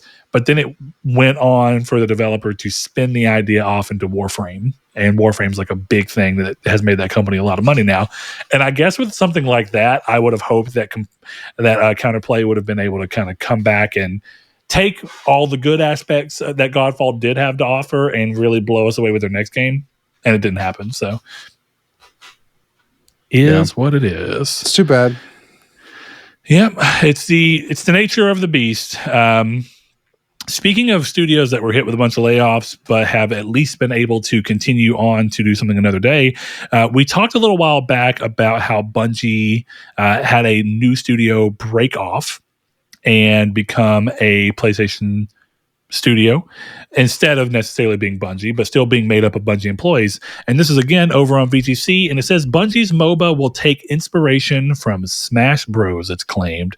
So Gummy Bears, a MOBA that was previously in development at Bungie before being spun off to a new PlayStation studio, will reportedly take inspiration from the Smash Bros. Franchise. Little was officially known about Gummy Bears other than what can be gleaned from concept art released from the studio. Previously, Gummy Bears was in development alongside Marathon, Bungie's shooter revival. In a new report, the Game Post claims that Gummy Bears is described as a team-based competitive MOBA, which is planned to be aimed at a younger audience with a brighter, more vibrant art style. The game is described as having, quote, lo-fi and cozy vibes. Gummy Bear will reportedly use a percentage-based health system, sound familiar, which is described as being similar to Nintendo's Super Smash Bros. Franchise. It is also claimed that players can be knocked off the map entirely, also inspired by Smash Bros., and you would imagine the higher the percentage of damage you have, the easier it is for that to happen. So there's not a whole lot more going on here. This is, of course, very early days, and it's pretty much just filled with reports of things. This is not ready to be shown, but all the same, it is a very interesting thing to switch over to. So it's clearly not Smash in the sense that it's meant to be all the PlayStation characters coming around to battle against each other, but now this time it's a MOBA. This is just a game that's borrowing from Smash's design element in terms of combat, but not in roster, which I understand. But at the same time, I think people have been chomping at the bit for PlayStation to do something else with their entire roster like they did with PlayStation All-Stars, which was more mixed reception. What do you think about that, Chris? You much of a Smash guy? Did you like PlayStation All Stars if you ended up playing it? I think I liked PlayStation All Stars enough, if that makes sense. I was never really a Smash guy. I think it's cool. I played a lot of Ultimate. Is that the new one? Is it Ultimate? Yeah. So I played a lot of that. I played a lot of Simon Belmont. But really, like, I don't have any connection to Smash Brothers. It's not something I like grew up playing or anything like that. Sure. So I think it's fun. I think it's cool. I think it's the worst fighting game you could possibly choose to play. So that's okay. Like, that's wild. I kind of get what you mean, but it's because it's a brawler, right? It is a fight game, but it's a fight game that's meant to be in an arena. The arena itself kind of plays around. And then there's multiple of you. So you're trying to whittle yourself down into being the last person left, ideally. So I get it. It's like, in some ways, it feels anathema to fighting games, but in other ways, it feels very in line with fighting games. Like, it's very combo-oriented. It wants you to learn specific repetitious motions, but it wants you to learn a bigger environment for the most part. Though, what's funny, when you're playing Smash like that, were you playing competitive Smash, which is typically like Omega stages where it's just one platform? Nothing can save you. There's no level design to get lost in. It's just pure skill. Figure it out. No. Yeah, I've never done that. I've like watched like some of that stuff. I've seen some of the like closer you turn to all fighting smash balls and stuff off. Yeah, I've seen that. I don't know. For me, like, if I'm going to play a game in that sector, we'll call it, I'm gonna play like fighters. Like, if I'm hitting buttons and throwing punches, it's not Smash Brothers. Okay, I feel you. Are you much of a MOBA guy? Because I never have been. I've played a few of them, but they just don't grab my attention like they do other people's. I've always kind of wanted to like try League or try Dota. But I've never heard anyone who likes those games say a good thing about them. So I'm not sure why I would want to play them. Those games have the problem where even though they're massively popular and tons of people play them, everyone who plays them hates the game. Yeah. Yeah. Like they love it, clearly. But like you said, they can say they love it all day long. The content of the words they say around it are just always so negative that you're like, well, it's kind of like it reminds me of like boomers and their boomer men and their wives. You know what I mean? Or it's like, oh, the old ball and chain really had to wash the dishes today for that bitch. I love her. That's my wife. You know, like it's how people sound when they talk about League of Legends. Oh, the dumb bitch is nagging again. We're out of toilet paper. Like, you know? Dude, but that's on everything, right? Because like even though I complain about Destiny in the sense of that I'm saying like there's parts of Destiny that pull me out of it to where it's like it feels too demanding and it wants me to do too much. Therefore, that's why I don't want to play it. All the people who love it and won't stop talking about it only talk negatively about it. It was bullshit. They did this. I played the game. Felt like I had to put like 300 hours in this gun and then they fucking nerfed it. Bullshit. They sunset this. Couldn't use it. And they didn't do this. And then they made the Titan Supers is way too strong. And then fucking Hunter can just do whatever he wants. And then that's all I hear from people who actually play the game a lot for the most part, like Sean. Most of what I've heard Sean talk about with Destiny is complaining. And the only time I ever hear any kind of positive from him is right as soon as the expansion comes out. The first week, it's so great. The next week, it fucking sucks. They did this. This sucks. This is so stupid. Why would anybody think that this is a good idea? Can't believe they did this. They should just go back to do this. Now when you play this, all the hunters just do this and it fucking sucks. You can't win. Yeah, I don't know. I can tell you what, if Destiny was my wife, whew. See, this is where we get into. Sometimes I think about the fact that having such a relationship with the player base in the way that modern gaming does, definitely games that are very multiplayer oriented, I feel like the games ultimately get made worse because of this constant loop of feedback from the biggest and best players. And I think it's a problem that modern gaming has to contend with, and that's outside of video games. You know, we're working on what we're talking about, a card game, and if we end up doing it as a trading card game, like we're kind of exploring the process for, and if we want to go that route, if we do it as any game, it doesn't matter. What's going to happen is people are going to like it. If it does well, it'll do well for a while. Then inevitably people start bitching about random things. And then suddenly it'll start feeling like there's a lot of pressure to make a change that you don't really want to make a change. Then you make the change. Then you get about a week of everybody going, glad they made the change, before everybody's like, this fucking sucks. And then the cycle starts anew. And it's my favorite. Like, I hate it. You see that in everything, like with Marvel Snap.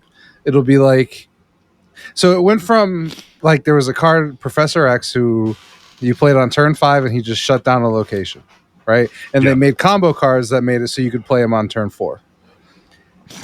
So that got nerfed because of community outrage, right?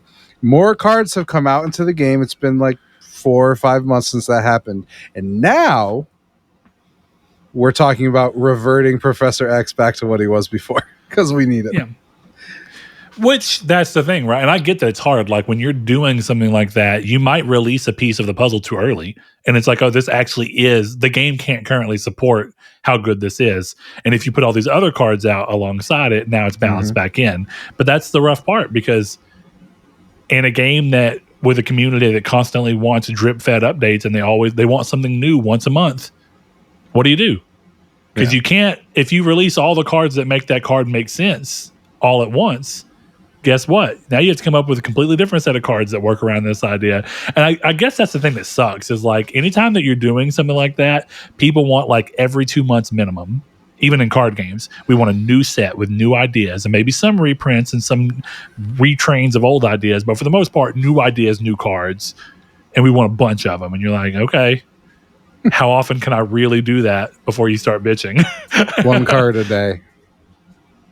In a way, 1 card a day would honestly be so funny, because you'd have a day of someone be like, this card's bullshit. And then the next day be like, oh, maybe it's still bullshit, but this helps. And then by the end of the week, the card's pretty good. Yeah. So I don't know. It is what it is, but I'll be curious to see how this ends up going, because I am curious to see Bungie pivot away from Destiny, just because we've had 13 years of Destiny. What was the last game they did that wasn't Destiny? fucking Halo Reach? Halo 5. No. Yeah, Reach. No, Reach. Yeah. They co-developed it with 343. No. ODST.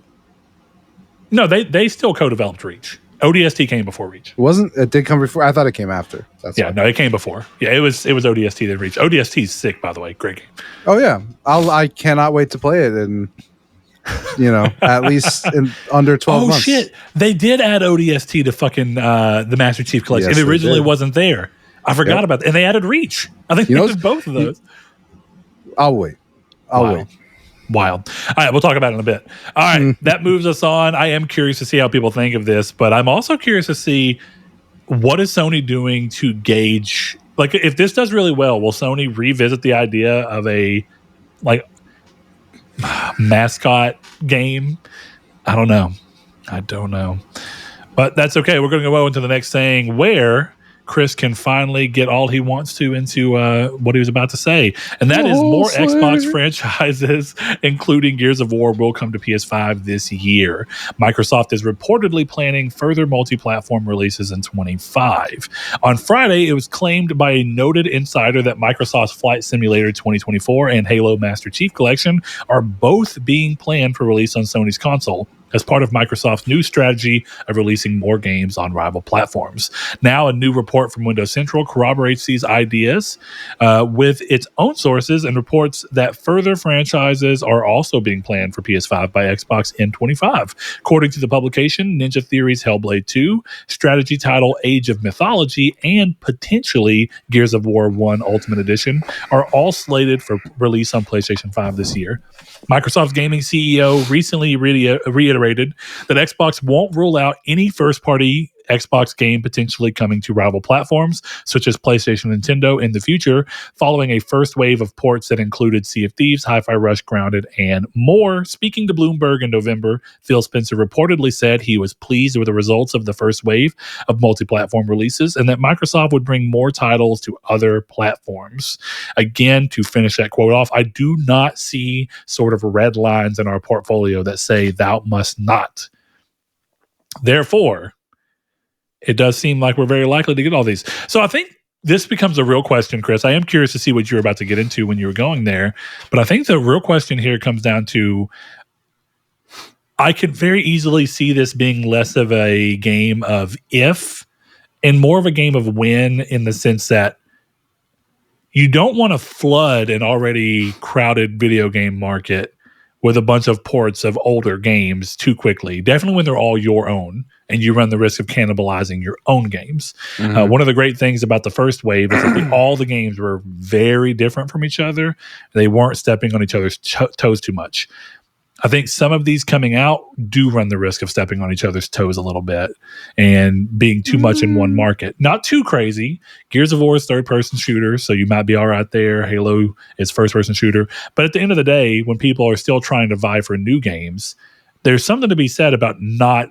Like, I think it'd be crazy to see them release more than maybe 5 games this year that are older games on PlayStation. You know what I'm saying? Yes and no. Primarily because they're also releasing games that are new on PlayStation. Like, I think for all intents and purposes, I don't count Indiana Jones in this list of 5 that I'm talking about. Even though it already did come out on Xbox, it's been known. This isn't a game that is surprise PlayStation, like Microsoft Flight Simulator, Master Chief Collection, Gears of War, Hellblade 2. You're right. It was not a surprise. It was a one more thing. But I don't know, because I think inherently you're probably right, but I just wonder if they're kind of at a point where they're like, who fucking cares? Well, because the thing is, you release a product, you want it to have the best tail it can have, right? Sure, but how long can you wait to release Gears of War 1? How long can you wait? Considering that Gears of War 1 came out in 2006? Yeah, and then that's my point. You can wait another year. Not if you can't, though, because not at the, well, I guess maybe, but depending on when the game comes out. But if you look at all this, the indications, like E-Day is coming to PlayStation, so they can't. So wait. It depends on when E-Day hits. Yeah, yeah. And then keep in mind, if it's only Gears of War 1, then they still have to find release for 2 and 3 assuming they're doing that. But they have to find a release time for 2 and 3 to come before E-Day. But I don't know. Not necessarily. E-Day is a prequel, right? That would be crazy if it was E-Day and then 1, 2, 3. It's very possible because E-Day is a prequel. So no reason not to. I don't know. I just think a lot of these games, especially old, because it's interesting, right? It's like you're saying, well, they have to make room for new games. But I would probably say, 75% of the PlayStation market, these are also new games. So like... Man, I want to agree with you, and I even see the inclination, but I often wonder, growing up the way I did, it was very difficult for me to play on more than one console. Mm-hmm. And because backwards compatibility up until PS3 and even including the PS3 I got was a thing, I didn't want to jump to the other side necessarily. Mm-hmm. My brother did, and my mom was actually employed at a better place at that particular time. So lo and behold, my brother got a 360 that I was able to play, and I got a PS3 that he was able to play, not too far apart from each other. But that was rare. Growing up, it was like, you're getting a system. Be mm-hmm. thankful you have it. It's coming down the line.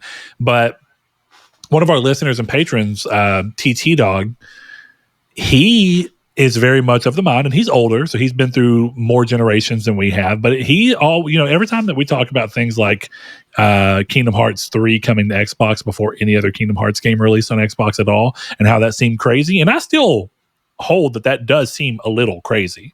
It's crazy. And ultimately speaking, Kingdom Hearts 3 didn't do too hot on Xbox One rather.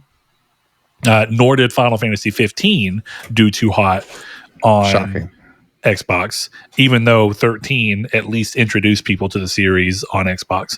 But kind of what I'm getting at is I do think that there's a feeling from people often that if they haven't played the first game, why would they want to play the new one? But his assertion is that people jump between systems between every console generation more often than we think. And I'm not even saying he's wrong. I could very well see the case, but I think it's painted by the fact that those generations were happening while I was growing up, and I did not have the money or means to make that happen. Now in my life, being, since I've been 25-ish, I could say I could comfortably own every video game console I wanted to. And that's still the case today. But ironically, I still do 90% of my gaming on one because I have less time to game, even though I have more means. So I wasn't trying to fully derail where you were going with that, but maybe not. Because I've played Gears of War 1, and I was a PlayStation diehard. Did you play 2? Yeah. Yeah, 3? No. Yeah, that's the only one I haven't. I even played fucking Judgment. Judgment which is was a also fantastic a prequel. Angry Birds game. I love that. And I played 4. I didn't play 5. I didn't play 4. I didn't beat 4. I didn't like it that much. But man, that fucking perfect reload system should be in every fucking third-person shooter. It's so absolutely.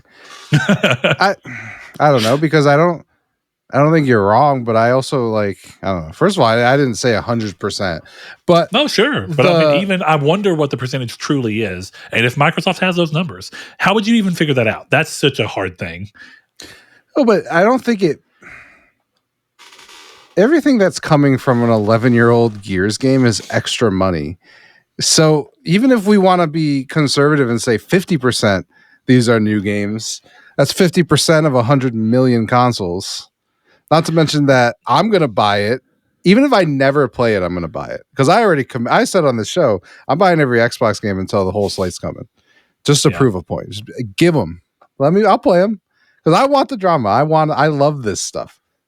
I hope they never say that they're fully third party, just so I can continue to see this happen every once in a while. Because it's very funny to me. Let me do a barometer check on you real quick, because I am curious on something. So, do you think, and I you brought up the idea of extra money, right, releasing this game. So, of course, the original game is much older, but the Gears of War 1 Ultimate Edition, I think, was like 2019, maybe 2018, if I recall. Something like that. Somewhere in that ballpark. So, we're really talking about a game that's 5 to 6 years old game at this point. Yeah, it's an Xbox One game. If these are coming to PS5, What is your feeling on whether they'll come pretty much exactly as they were on Xbox One, or do you think by nature of them already having to do work to port them that they will also go ahead and essentially remaster them 4K, 60 frames per second, all those things? What do you think will happen for some of these games? Because like Gears of War 1's a really difficult example because that was a remaster of a game from 360 generation, so it was probably already running in a really high resolution by comparison and at a high frame rate, but it was still just a base Xbox One game, so it's still 1080 60 frames per second max. Do you think they'd be okay with that? Or do you think they'd actually go through and be like, hey, this utilizes the PlayStation's trigger features. This has, haptic feedback support. This has, like at what point do you think some of these older games, they'll also be like, even though it's a new market and they haven't played the game, we still need to do a little bit of touch-up work on it. Like, hey, these are... And I think PlayStation requires the games be PS5 Pro enhanced after a certain date. So every one of these games has to have PS5 Pro enhancements. So what I'm saying is, that will play into a cost. How maximal or minimal of a cost that is, there is a cost. So that's my inclination of why they wouldn't flood the market. Well, here's my question. Do you think that Sony is going to look at Microsoft, who is for all intents and purposes bending the knee, and then they kick dirt in the wound and go, you also have to update these? I don't think they would. Well, here's the real kicker as to what will be the important thing. Are these going to be released as PS5 games, which will be better from a marketing standpoint because people will be like, oh, new PS5 game, therefore I want it because I have a PS5? Or do you think that they'll just loop around that and go, that we're releasing this as a PS4 game playable on PS5 because that's the generation it was originally from? I mean, that would be fascinating, but I don't think they would give up the PS5 box. Although, what am I saying? It's Microsoft. There will be no physical edition, so it doesn't matter. Yeah, but does having the PS5 white logo beside it in the PlayStation Store that important to them? Probably. I wonder. It would be important to me. I would think so too. Because some games like Dragon Quest. Oh no, it is. I'm trying to think of what's come out recently. It's just PS4. Not much. This is one of those things where I can't believe this didn't happen. They went through all the work to release Lego Horizon Adventures on fucking Switch, and they did not release it to their 120 million PS4s. Yeah. And the game would have looked and ran better on PS4 than it did on Switch. I know Switch has got a huge market base. I know. But dude, if you can tap into even 10% of that 120 million base unit, like... Are you kidding me? Yeah, it's a game focused around kids. Most of the people who are still playing and buying PS4 games are for typically kids or very patient gamers who might still go, oh, cool, this new game is releasing on a system where I don't have to spend this much money. I can't believe Lego Horizons was not a cross-gen game, but fucking God of War was? Well, couldn't it just be a situation of, at this point, if we're going to release a compromised version, it's not going to be on our hardware? Maybe, but that just seems crazy to me, because if you're releasing on Nintendo because Nintendo has 120 million units of their own. Yeah, but I don't think it has any. It obviously has to do with the 120 million, but it has more to do with the fact that children are playing the Switch more than the PS4, I would imagine. Yeah, I mean, I would actually be curious because I really think Sony has the general numbers of the age group who are still primarily playing on PS4. But Sony knows how many times I pause my PS5 to jerk off. Like, they know everything about the way I use my PS5. So you just acted like your PlayStation 5 has a Kinect hooked up to it. It's got a bunch of microphones. I don't know why it just hit me. Do you remember when the Xbox One was coming out right after a bunch of the intelligence agency things where it was found out that Microsoft was sharing information from the Kinect with the fucking government? I'm shocked. I remember being how fucking crazy that was. I'm like, can you imagine them getting just video files that Kinect was taking of people fucking, jerking it, picking their nose? Who the fuck knows? Like, look, maybe a hot take. If you're jerking off in front of your Kinect, I'm glad the military has it. That's on you, my God. That's entirely. You jerked off in front of a camera, not for money. Like, That's okay. Yeah, you put tape on your camera when you jerk off. Everyone knows that. Right, 100%. In terms of the question that you asked, I think it'll depend on how they announce this, because if this is announced as like a new version of Gears, then yeah, I would think, because I don't think they're ever going to inherently make a Xbox 360 or sorry, just an Xbox in general game worse than what is on PS5 base. Like I don't know. I just don't see a time when they're going to be like, these guys get Gears 1 Ultimate Edition. It's now in 4K, updated textures, 120 FPS on PS5 Pro, all of this stuff, but we're not doing it for Xbox. You know what the answer will come down to is whether, and I genuinely don't know if any of, like, of course Hellblade is, but Gears of War 1 being so old and being potentially coming over, did that game get Xbox Series X update? Like, did it get a smart delivery upgrade?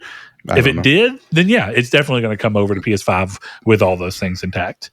That's basically exactly what I'm saying. If an Xbox version comes, yeah, if it didn't, then what they'll probably do is, hey, here's a PS5 version with all these things, and also Xbox owners will get a free update. This is what the Xbox version of this game is now. Yeah. So my big question is, when they show this at the Switch launch on Thursday, or the Switch, launch press conference or whatever, Nintendo Direct. Well, apparently there's no games being shown at that, and the game side's going to be like February, March, if you believe the leaks. So it's primarily going to be hardware focused, and then later we'll get games. So is this going to be in the February, March games lineup?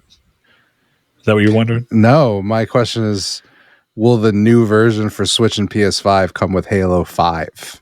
Which is not in the Master Chief Collection, but was leaked to be coming to Steam, which means it's on PC for the first time, which seems like very convenient timing with a supposed new version of the Master Chief Collection coming out.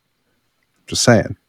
That would make sense. Hey, on PS5, you have it bundled in already. People who already own it on Xbox, and we're adding it just like they did with ODST. Do you imagine it's like, here's Halo 1, 2, 3, 4, ODST, Reach, and I cannot talk on the phone.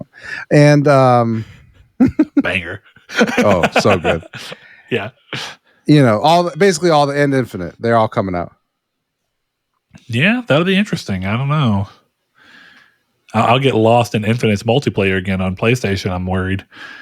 That was a good time. Me and Sean were talking about it. Like, I will play through all those games. And I will. Dude, Halo 2's multiplayer, the Master Chief Collection version, that multiplayer is incredible. It looks so good. That's cool. I'd definitely be good to that.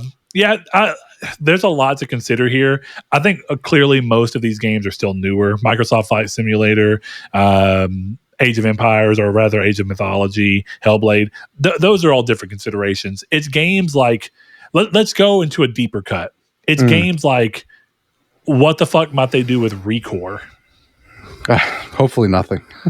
What the fuck might they do with Quantum Break? Which I fucking love that game. I actually would love that. I wouldn't be mad. Yeah. Again, very doubtful, but it's a curiosity. Like, how much do they actually value the thought process of bringing everything over? All right, next thing we have on the docket is more movie adaptations. And Chris, you might have missed out on one with this particular news, because we also got word and a trailer for the Until Dawn remake, which I have yet to watch, actually, or not remake, but the movie adaptation. I've seen relatively positive responses to it, so I am curious to watch it. I wish I'd have done that before this, but duty calls, and I have been very much enjoying working on our card game, which has been taking a lot of time for me lately, so not a bad thing at all. But for now, 2 more live action films based on PlayStation games have been announced, and surprisingly, they are Helldivers and Horizon Zero Dawn movies that have been confirmed. So during the company's 2025 CES press conference, it was revealed that films based on Helldivers and Horizon Zero Dawn are coming. PlayStation Productions' Assad Quizzlebash said on stage, "I'm excited to announce we are working with Sony Pictures on developing a film adaptation of our amazingly popular PlayStation game, Helldivers 2. He then later confirmed the Horizon movie, stating, "Horizon is one of our most exciting IPs, filled with so much potential to expand into new categories and genres. The most recent example is Lego Horizon Adventures, which launched this past November, a playful story inspired by the world of Lego and made fully out of Lego elements. He then added, quote, "There is one more Horizon project I'm excited to be able to reveal for the first time here today. Columbia Pictures and PlayStation Productions are at the early stages of developing a film adaptation of the award-winning Horizon Zero Dawn. Quote, just imagine Aloy's beloved origin story set in a vibrant, far future world filled with giant machines brought to you for the first time on the big screen," end quote. And I know that this is just one of those things that screams like to me, but I fucking do not like the idea of just telling me the same origin story, even with minor changes in live action. I really fucking wish that people could be more interesting and inventive with their adaptations than they are. And it bums me specifically out. I understand for the more general audience, this is a lot easier and a lot less work. But damn. Interestingly enough, though, I always love when something like Helldivers, which was clearly riffing off of a movie to begin with, is getting a movie adaptation, because now it's just, so what are you telling me? We're getting PlayStation's take on Starship Troopers, which is cool. I don't mind. But what are your thoughts here, Chris? I think that you tend to be a little bit more in the adaptation side that they're aiming for than I am. So are you excited about any of this, including Until Dawn? I'm definitely not interested in Until Dawn. But I mean, I don't know. Helldiver seems like it could be fun. Yeah, other than that, like, I'm not entirely sure. These all seem like interesting projects, but nothing that I'm super hyped to see, you know? Yeah. My thing that I think is weird about it, and they're probably still right, and this is, like I said, it's a me problem. It does feel a little weird that they talk about it in these scenarios like, hey, gaming people, aren't you ready to see the same thing that you played in live action on a movie screen? When I think that if we're really going to pull back a bit, do you know what they're really trying to do? They're trying to get the people who've not played this game, who might watch movies, to watch the movie and go, I should play that game. That's exactly what they did with The Last of Us. I know that a lot of people who watched The Last of Us were people who played the game, but do you know how many more people I know that watched The Last of Us that had never fucking heard of The Last of Us, or had very passingly heard of it because they barely play games? Way more than people who played it and watched it. So even if it got watched by a lot of people, the people who were talking about it and treating it like, oh my God, and then went off and bought the game somehow, some way, that's what Sony wanted. And I think it's clear here. They want someone to watch the Horizon movie and go, that seems like a really cool idea. I might play that. I know games a little bit. I have a PS5 to play Call of Duty, or I have a PS5 to play Minecraft. I'm going to go buy that. Yeah. You think that's reasonable? Yeah, I mean, that's why they're making movies in general. That's why we got a Last of Us Remastered Part 1. Like, agreed. I mean, I think that's I don't, a clear motive, personally. So, I mean, I don't know. Hopefully we don't get another Horizon remaster, but yeah, I don't. I'm not interested in these because they, you know, Helldivers, like, I didn't watch Starship Troopers. And I'm not super into, I don't know what they could do with a Helldivers movie that I want to watch. You know, because, like, it wouldn't be true to the game to follow a Helldiver. Right. And I don't really want to see the government. Fair, so that's not really what Starship does, if you really think about it. Well, I'm not talking about Starship. I'm talking about Helldivers. I know, but Helldivers very closely mocks the fact that in Starship there are characters and you do see them and you see them going on, but it's not like there's necessarily, they're not focused in on a main character. The whole point of the movie is making the joke that all these people are supposed to be viewed expendably, even though the movie doesn't ever overtly tell you that. So I think that's what they'd be going for here, right? Is that it's more of the main character of the movie is the Super Earth army, the army as a whole. And there are characters within that you'll see and interact with or whatever. But realistically speaking, the main character is the army as a whole. And then it goes from there. I don't know. I'll be curious to see it. But I think sometimes too, I don't think all things are meant to be adapted. And I think one of the biggest things about games is that since games are meant to be fun to play first and foremost, they can sometimes be the hardest thing to adapt. So just because a game was popular does not mean there's actually a way to adapt it in a reasonable sense, because the game is being made and focused on to be fun to play. Books are meant to be fun to read, which usually is in regard to what it's offering you from a story, which means that you can take it to a movie or a show and go, how can we adapt the story, which is what people are here for, to fit these other elements? The problem with games is that there are people that play games for not story at all. And then there are people that play games for story. I don't think people are going to Helldivers being like, I can't wait for the next cinematic cutscene that shows John H. Helldiver with his, beloved Maria. So, yeah, I mean, it'll be interesting to see. A more interesting adaptation that we're getting here is that one of PlayStation's biggest first-party games in recent memory is getting an anime adaptation. Ghost of Tsushima Legends, which you may remember was the online free added multiplayer component for Ghost of Tsushima, has been announced to be getting a anime adaptation between Aniplex and Crunchyroll. This will Tokunabu Mizuno, who is behind Star Wars Visions The Duel, will direct the series. And Sony Music, of course, is serving as a music and soundtrack partner. The series is planned to debut in 2027, which makes sense. This is yet another way for Sony to tighten their grip around multimedia stuff here. But I think this is cool because the DLC for Legends was just kind of like, here are little stories in the world of legends of this world. You can do anything you want to with this. This is fucking Love, Death, and Robots. Clearly not that wide, I guess. But the idea is you can just do whatever you want to. And I almost doubt it will be. They'll probably try and tell a real story that's connected. But I would be very down for every episode just being a different legend, a different story, different character. That'd be so fucking sick. That would be cool. And it being anime, I think that they'd be more willing to do it in the anime sphere than they would in like a TV show or something like that. I'm going to be interested to see if this has any connection to the movie that's supposedly coming out. So. Yeah, and I almost wonder if some of these are pivots, because we talked about Horizon, and if you may remember, Amazon, if I'm not mistaken, had was it Netflix? And Amazon had God of War? That must be what it was.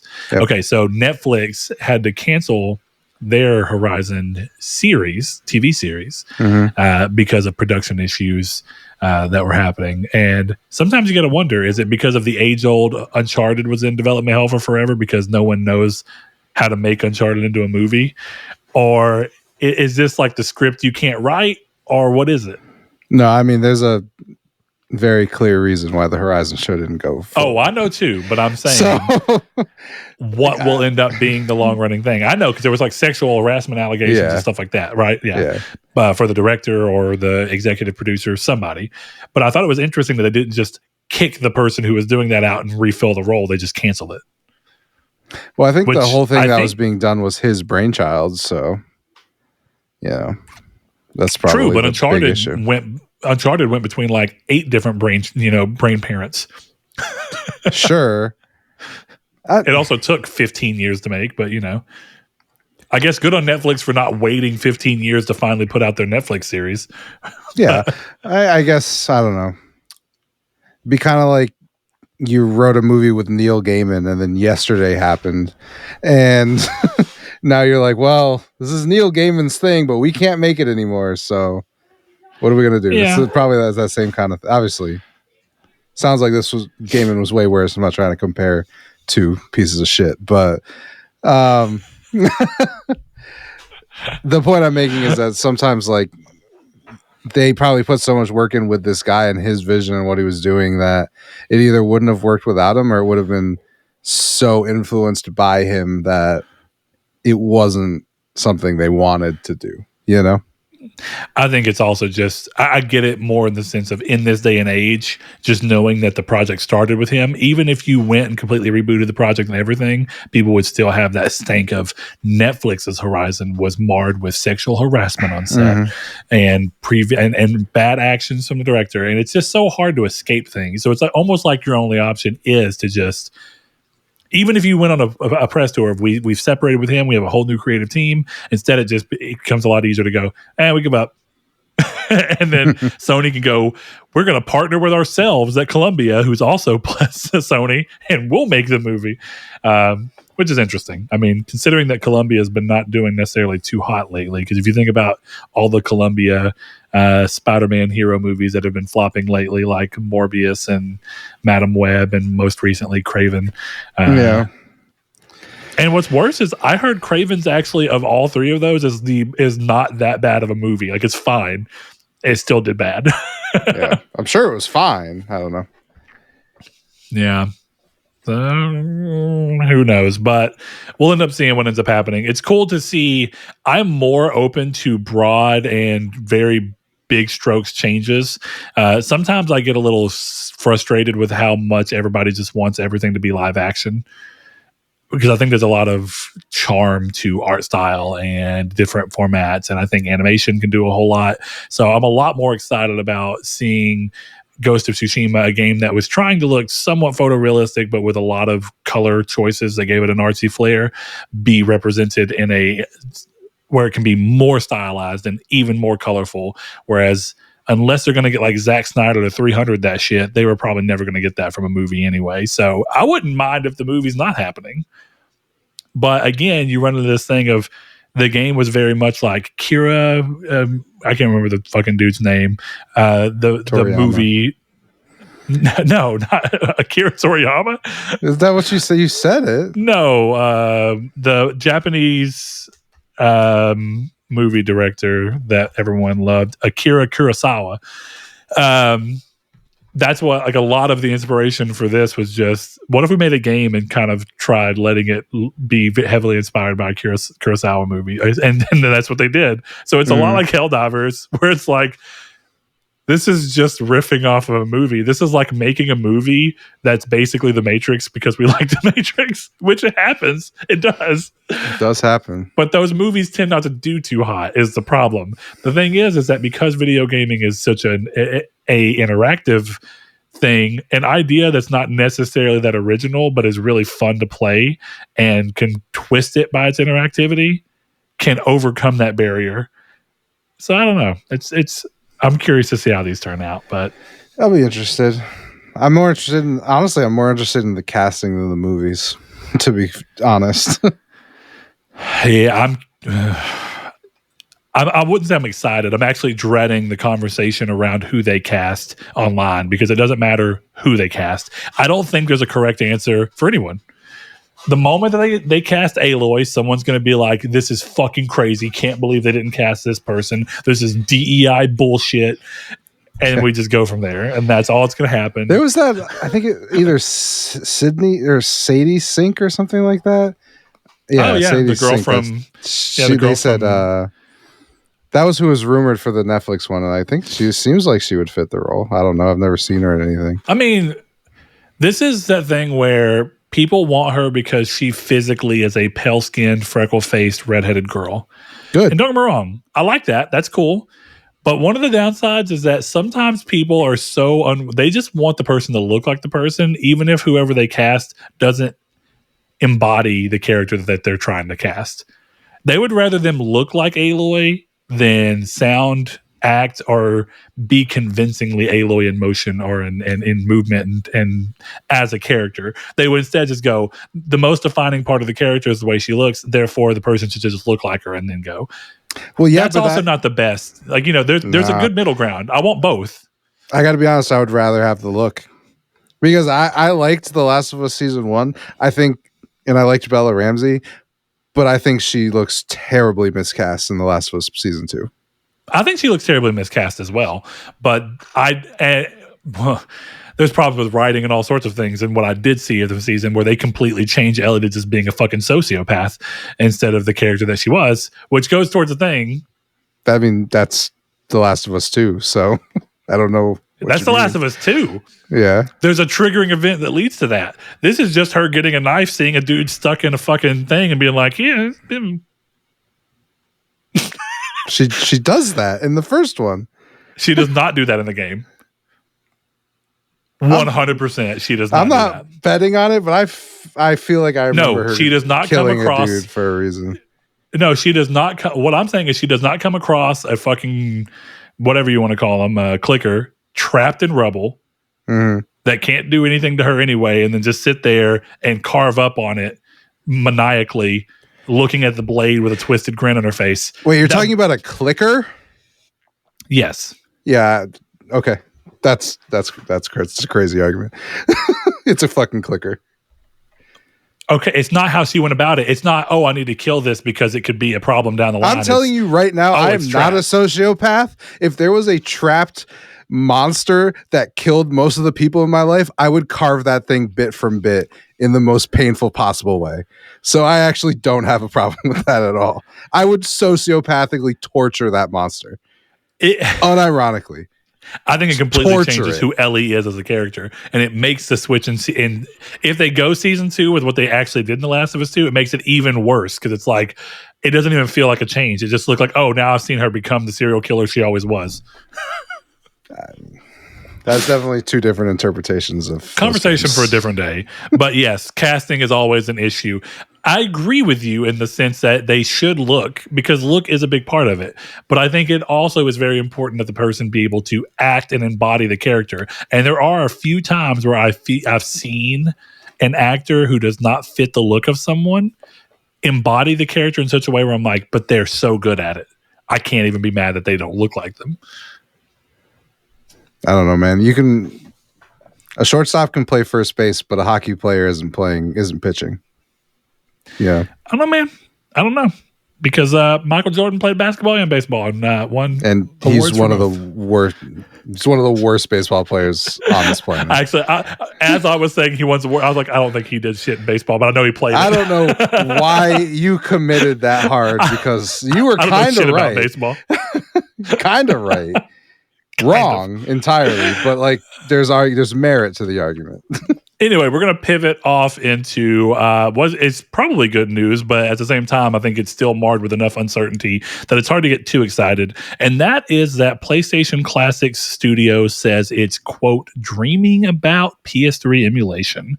Implicit Conversions, a developer responsible for many of the PlayStation Classic ports on PS5, says it's researching the possibility of bringing PS3 games to modern platforms. As spotted by Reddit, the studio, who recently updated the roadmap for its Syrup engine, which, powers many of the classic games on the PlayStation Plus, to include a, quote, dreaming about section for researching and prototyping the possibility of a PlayStation 3 emulator package.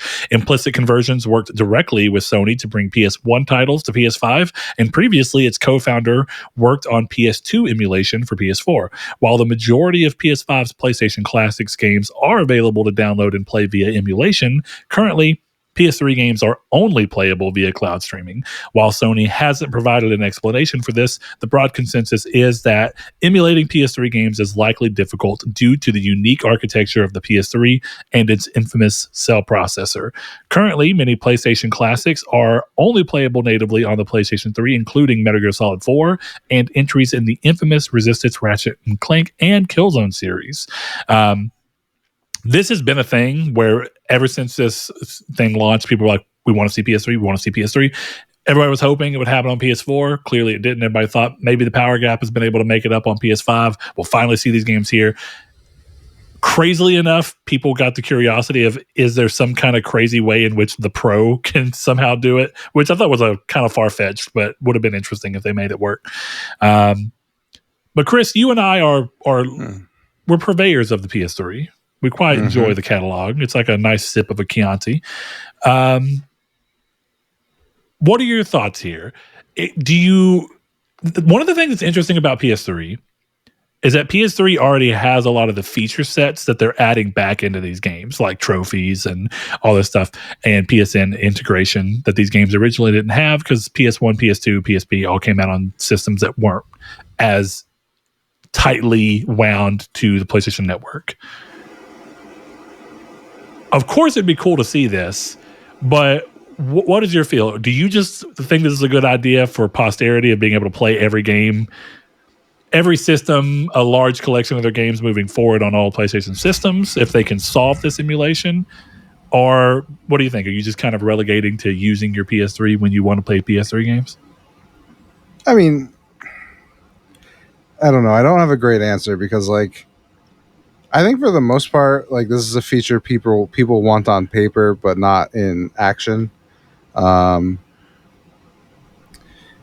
so it's one of those things where I wonder how worthwhile this is. Obviously, it's worthwhile. It would be cool to have some experiences on PS3, um, but like I own the console, so for me, this is not something I'm like hinging my life on.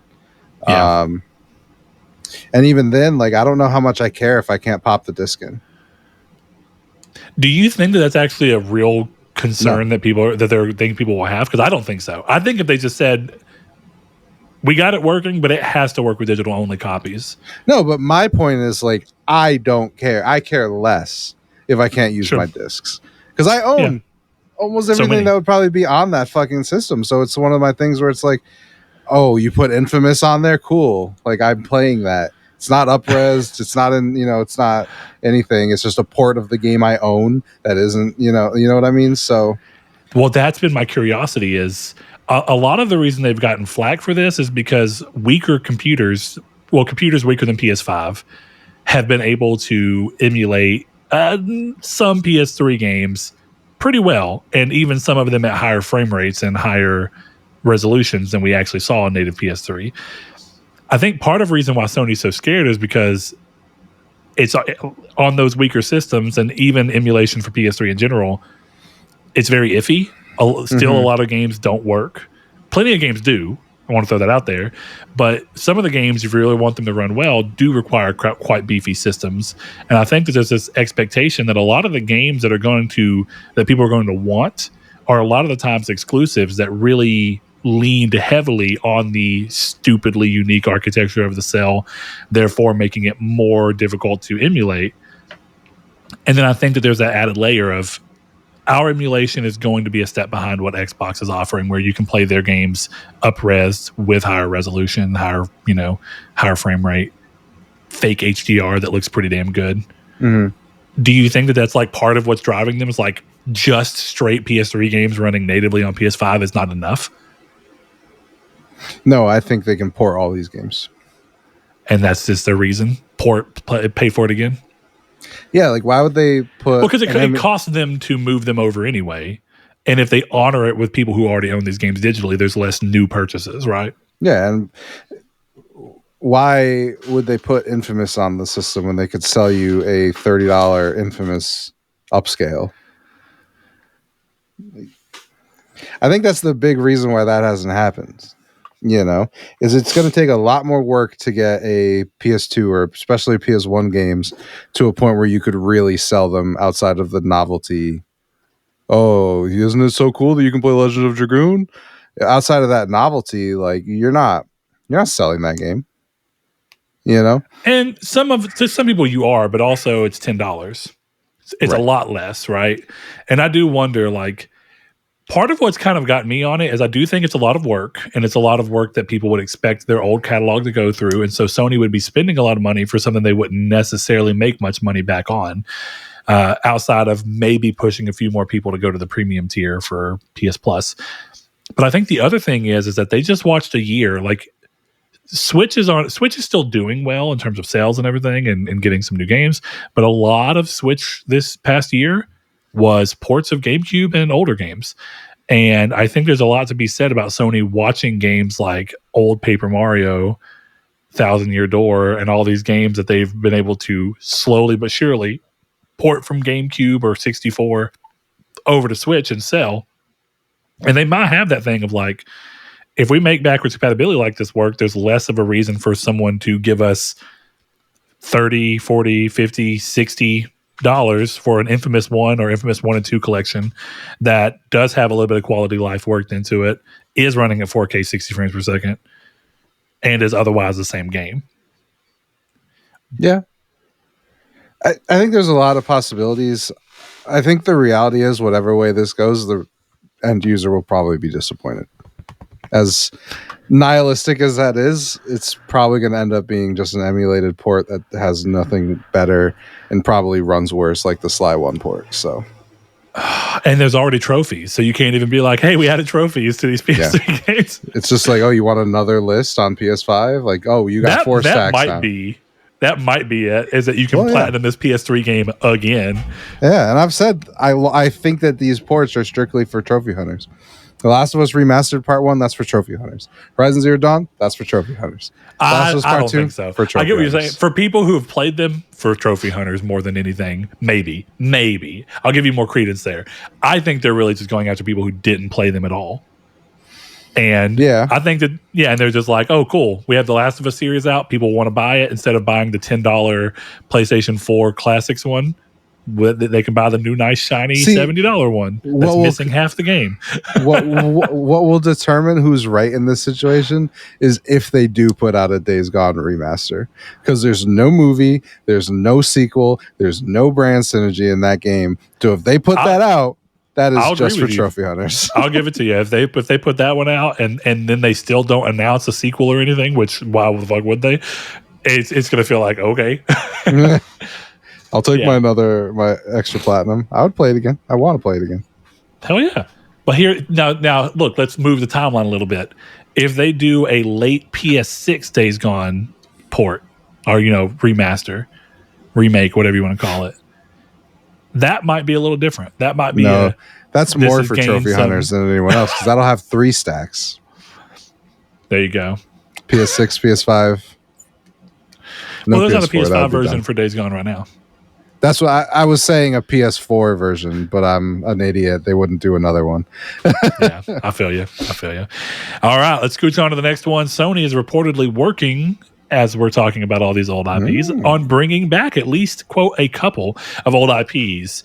The latest VGC podcast has revealed that Sony is apparently busy resurrecting at least a couple of old IPs in its portfolio, with journalist Andy Robinson describing them as, quote, deep cut. Without being an insider dick, I know of at least a couple that they're working on, like the deep cut old IP stuff.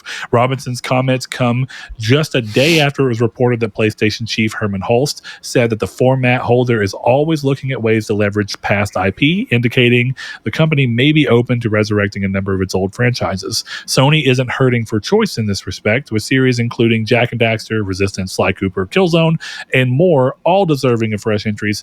I would even argue that Uncharted, which is relatively new compared to those above, is long overdue a new installment. So here we are. This is PS Universe, by the way, PSU, that Chris pulled this from. This seems to hold water. I think this is a relatively reputable person, and it seems to corroborate with what Herman Hulst himself was saying. And now the curiosity is just letting us kind of run around in our own heads on what franchise they may deem worthy enough to get this treatment, or probably more likely which franchise is easiest enough to get this treatment.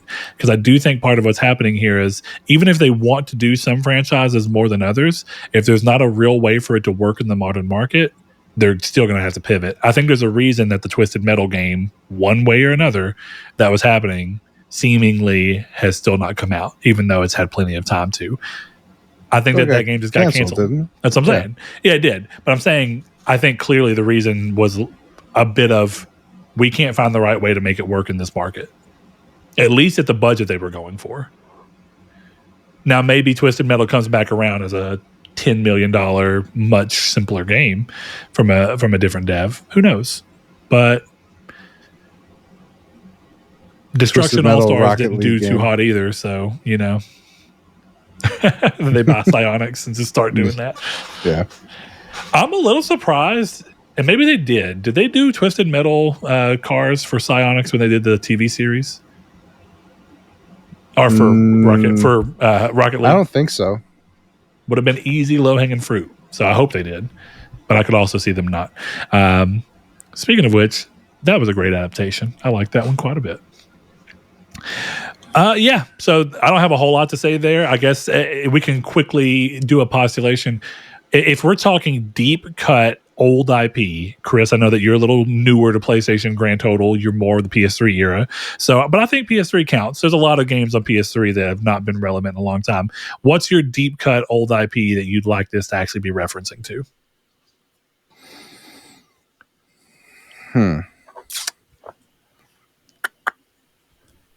My hope would be, I don't know, something like, I mean, they're probably making a new Siphon Filter game. That would make sense with Perfect Dark on the horizon. I don't ever see them going back to Infamous, Sucker Punch or not. Yeah, you don't think that they'd do it a new one at all? No, they have a superhero game already. I was about to say, do you think it would just be the we don't want to fight Spider-Man? I genuinely think there's a better chance of Spider-Man or of Cole being a Marvel character before we get a game with Cole McGrath. Because to me, that would be Insomniac's making Infamous in the Spider-Man universe. That's the only way I see them doing it. I think the thing that gets complicated here is that a lot of the games that I would like to see come back, they already have other games that are filling that role at this particular point in time. So like I would love to see a new Infamous, they can immediately go, well, we have the superhero genre covered, first party Eternal. So that seems covered. Then you can go, okay, well, maybe I want to see them do fucking Little Big Planet. No. We have that covered. We just did Astrobot. And Astrobot's the thing that we want to focus on as our platforming mascot. Is Uncharted a classic IP at this point? I think it could be argued, but I think I wouldn't consider it deep cut. No, neither would I. It's too recent, right? So, I mean, if you wanted to go deep cut, you could say a lot of things. You could argue realistically that PlayStation All-Stars Battle Royale is a deep cut at this point. It never sold that well. It's pretty old. It hasn't been referenced again since. Jack and Daxter, I think, would count as it was very popular, but it's very old, hasn't been relevant in a long time. Trying to think through what I actually think from IP from them that might hold water, and I don't think they have an immediate answer for right now. I almost wonder if them coming off of the back of, and this could have already been in the works to be fair, but them coming off the back of a failed hero shooter, I almost wonder if they revisit something like Warhawk or Starhawk. I could see in a more budget sense and say like, hey, this is what we can do. But is that a classic? I think Warhawk and Starhawk are both deep cuts. They're not super well known. Starhawk specifically didn't do nearly as well as Warhawk did. Warhawk did really well, but that's like 2007. I think that's pretty. I'd consider that deep cut enough at this point, realistically, and I could see them finding a way to make that viable because it plays really easily into games as a service model. Yeah, it does. Mag. So, dude, Mag would be really interesting to see them revisit, but I just don't know. But while we're talking about that, they don't have a lot in a tactical third person. They have a lot of third person over the shoulder. SOCOM, I think has made a lot of sense for them to come back to. Well, I'm surprised they haven't, but you almost wonder if SOCOM is just too modern military in a world of a lot of modern military, you know? And that's a big problem. The only other franchise that I could really see them try and do, but they closed the developer behind it and shut them down. But they've done a lot of HD versions and VR versions since they closed that developer, would be Wipeout. They don't have a whole lot of racing stuff. Wipeout was long known as like a standout series for them. And I think Wipeout is easier to market than Twisted Metal. Being car related or whatever.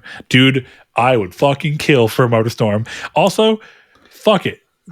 Just go Forza Horizon and just give me MotorStorm Horizon, but instead it's in like big open environments that are just a bunch of fucked up crazy like outdoorsy environments.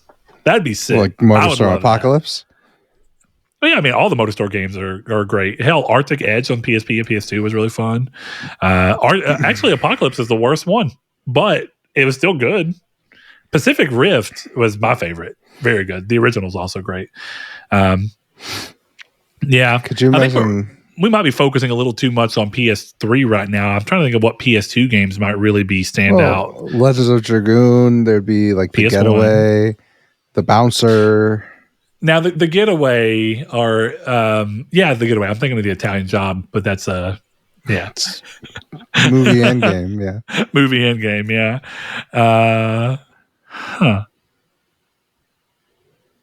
Yeah, I don't know. It's been so long at this point that I don't know much of what I'd really. I mean, again, unless they want to try and do kart racers, but I don't see them bringing back Mod Nation, even though kart racer is something they don't really have anything in right now. But there's enough of a market happening outside of that. I'm trying to look, and I don't see anything that I would think is crazy. They have a lot of PS1 IP that's just, dead in the water. Let's look. PS1 first party IP. I mean, of course, you have things like Wild Arms, which they've kind of messed around with, and I could see them coming around with a new one of those. Like I mentioned, Wipeout technically is a good example of that. Ape Escape? Ape Escape is a good example, and I actually think Ape Escape could make a really good indie-style game, low budget, that people Ape would Escape really like. roguelike. Could we get a... Actually, yes. Yes. Why not? I'd be down. Could we get like a, with Rockstar Dead, not Rockstar, Rock Band and Guitar Hero Dead? Could we get like a full band Parappa the Rapper? I wonder, because like the other things they could really do would be that more likely, but I don't know, man. Like accessory based things are so hard to figure out because like SingStar was really popular for a long time, and that was PlayStation, and then it just stopped being a thing. I don't know. There's a lot of games to consider and a lot of IP, and that's the crazy thing about them saying that they don't have IP. And I know they meant Sony as a whole, but it's so hard to even think of their gaming and be able to list all of their IP because you know how much IP is like. PS3 was rich with IP because you had like Flow, Journey, Puppeteer, fucking Tokyo Jungle, and those are just like small scale games that they did. Dude, I would be down as fuck for a Tokyo Jungle one. I mean, dude, Puppeteer was pretty cool. It'd be cool to see that kind of pop back around. What was that fucking game? Calling All Cars is another IP that they did. You know, it would be a good one that I bet is probably being worked on. Siren. Siren actually, horror's popping right now.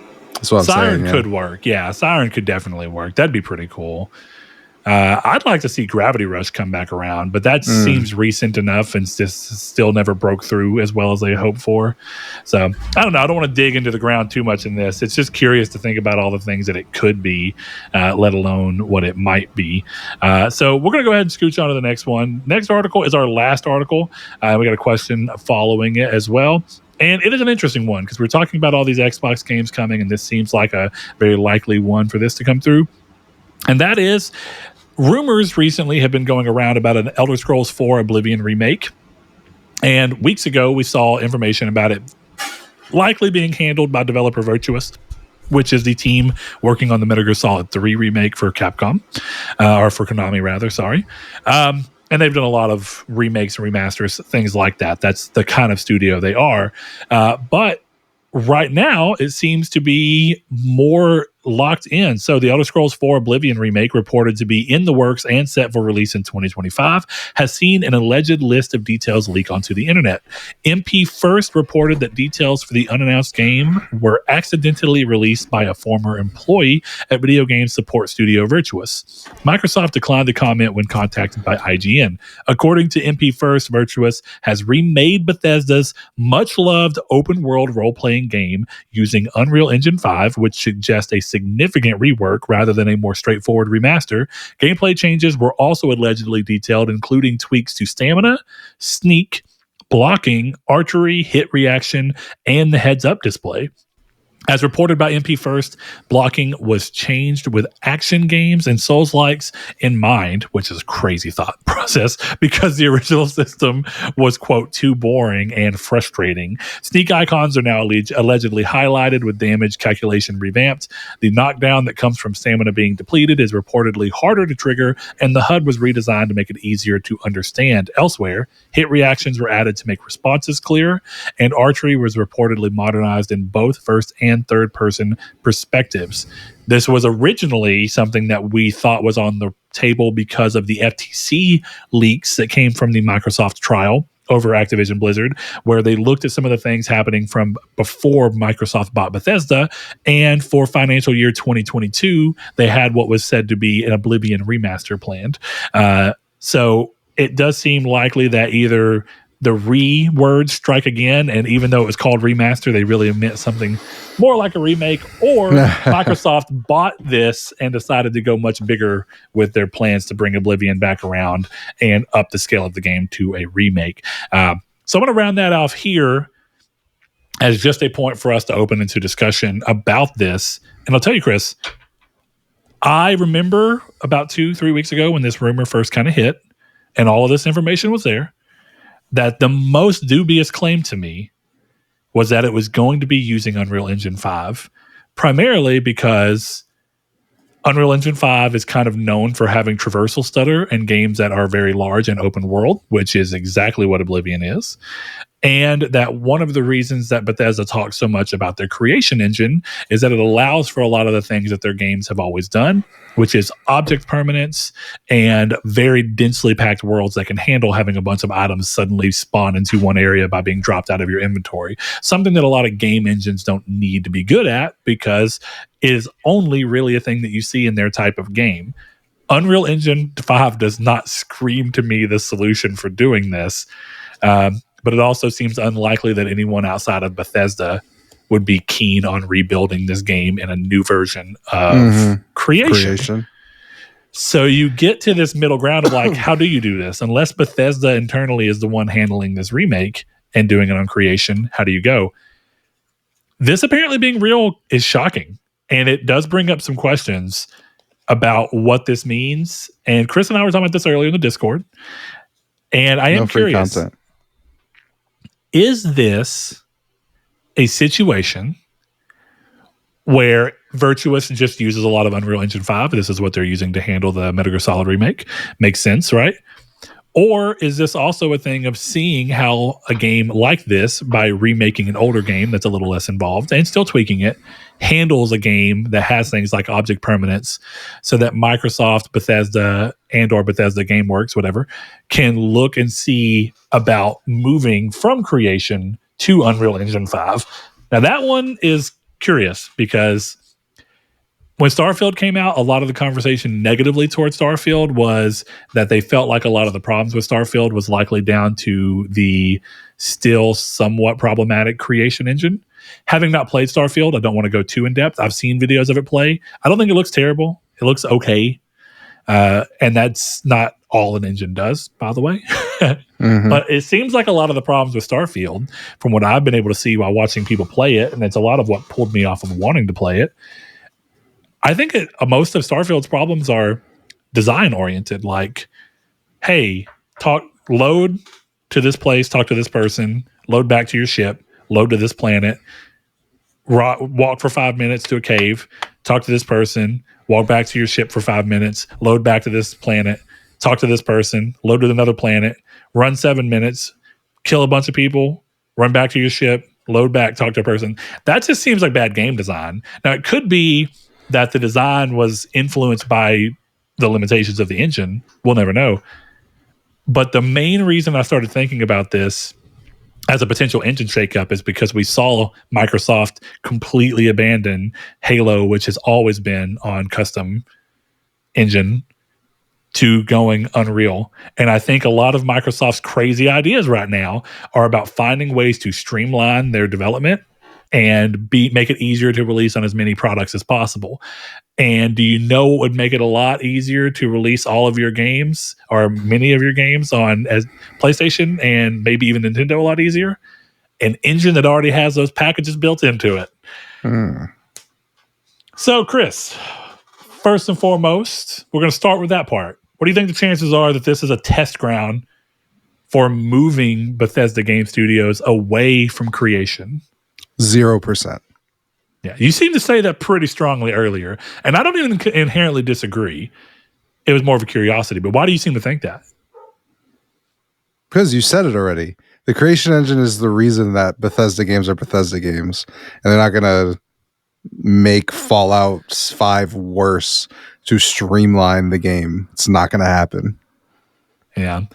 If they wanted to do that, they would have done that at Fallout 3 or 4. They're not going to do it now when they've updated the engine to be able to run on these consoles. The thing with Starfield and the thing with Bethesda in general is that most people are buying. Maybe there's a simpler way to do it.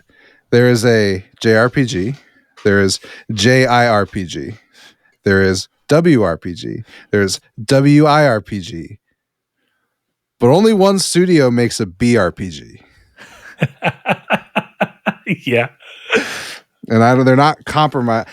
I guess I shouldn't say zero. Technically, too, because if you think about it, Obsidian made Fallout New Vegas using what was the precursor for Creation Engine.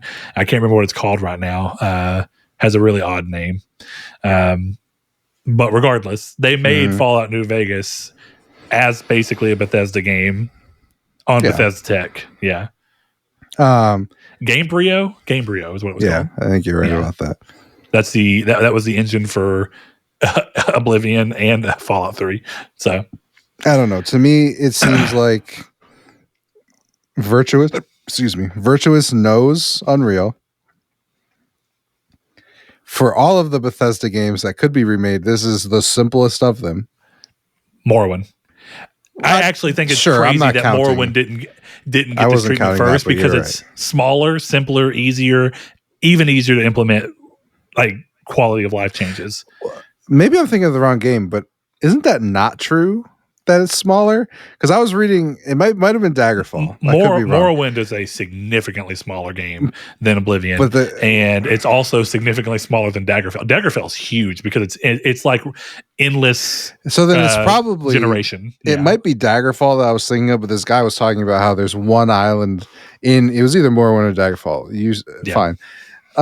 Where he was saying the whole of Skyrim fits into this one island in like the corner of Daggerfall.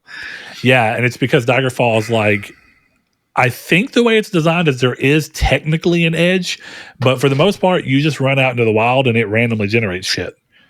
That's insane. So you can kind of play that game forever because it just keeps going, keeps making new shit. I've played it. I've never beat it. It's a very different game, but it's also way more open. You can like climb walls and fucking be a thief, and but like in a way different way than like the be a thief in the Thieves Guild. But you're just doing your only time you're ever stealing for thieving purposes really is through quests. Like this game, you can just be a thief and go sell the shit, and that's your entire existence. Like it's a way more of an RPG. You can just be like, I'm going to be a shopkeeper, and every day I'm going to go more like an MMO, but sort of. It's very Ultima Online. But not online. Yeah. I don't know. I think until they announce it, I will not believe they're switching engines. And so to me, this is just a matter of Virtuous knows this. They probably I would have to think that they put the skeleton of Oblivion into this engine and they're building around that. So I would imagine that they found a way to port Oblivion into Unreal and then build off of it. If you can get Unreal to support like the game itself, right? Then all Unreal's doing at that point is just making it look better. So, and physics maybe be more involved than they would have been otherwise. Yeah, maybe. I'm not saying you're wrong. It just seems like a lot of work to get Unreal to play this game in a way where you'd be able to push the graphics the way that you want to for this. I get where you're coming from because that's how like all of the Blue Point games are done. They port the game that they're working on, or as much as they can, onto the new system, right? So like they ported Demon Souls onto PS5 and they got it working, and then they started building around it within a new code base around on top of that, like this structure that led to Demon Souls Remake. So that is the way you'd approach it. But Demon Souls is still a relatively normal game, and it was still custom engine. If this was, hey, we're remaking this, we're just porting it and it's custom engine, fine. It's so weird to do this in Unreal.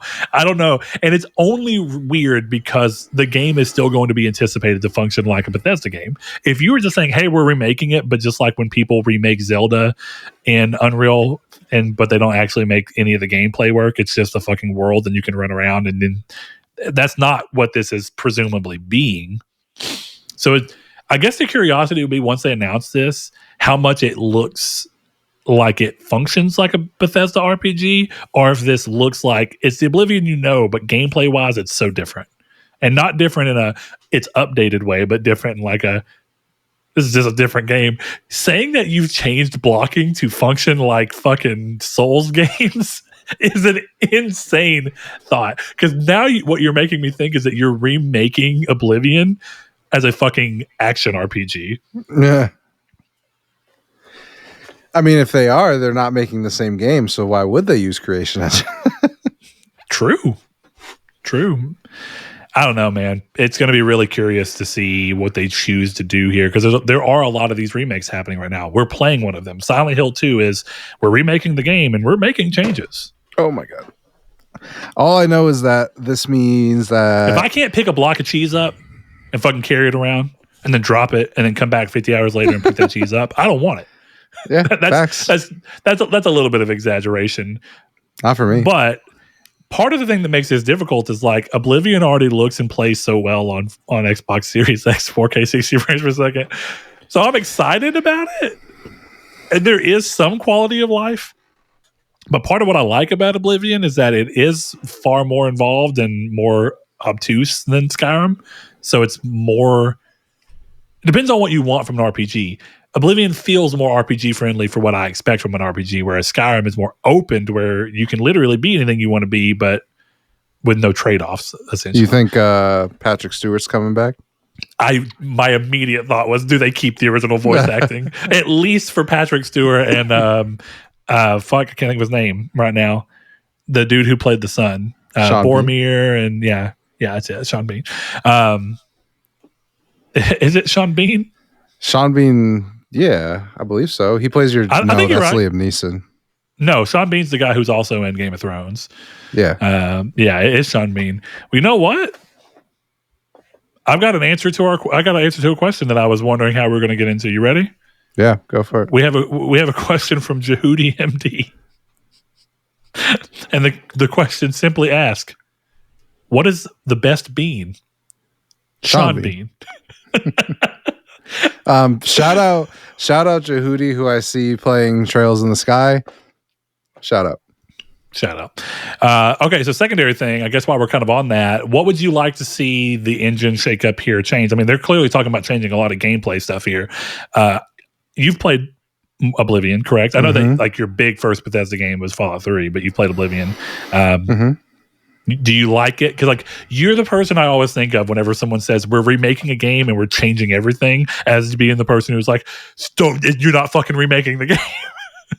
Yeah, I mean, that's what I would say, is that they're not remaking the game. So they're making a new game called The Elder Scrolls 4 Oblivion. Well, since you, like me, didn't really click with Starfield enough to want to really see it through and beat it in any way, and it's not been a game. I know you played some of it. It's not been a game that's been a much point of discussion for you. Like, right, you've just never really talked about it much, because I think I think the most damning thing about Starfield is it's sort of unremarkable. Like that's just the way to call it. Yeah. But with that in mind, and thinking about a Bethesda game coming up, I mean, even if you still think they're essentially changing the game away from what you might want, what is your thought about actually having a Bethesda-like game that does have these changes involved?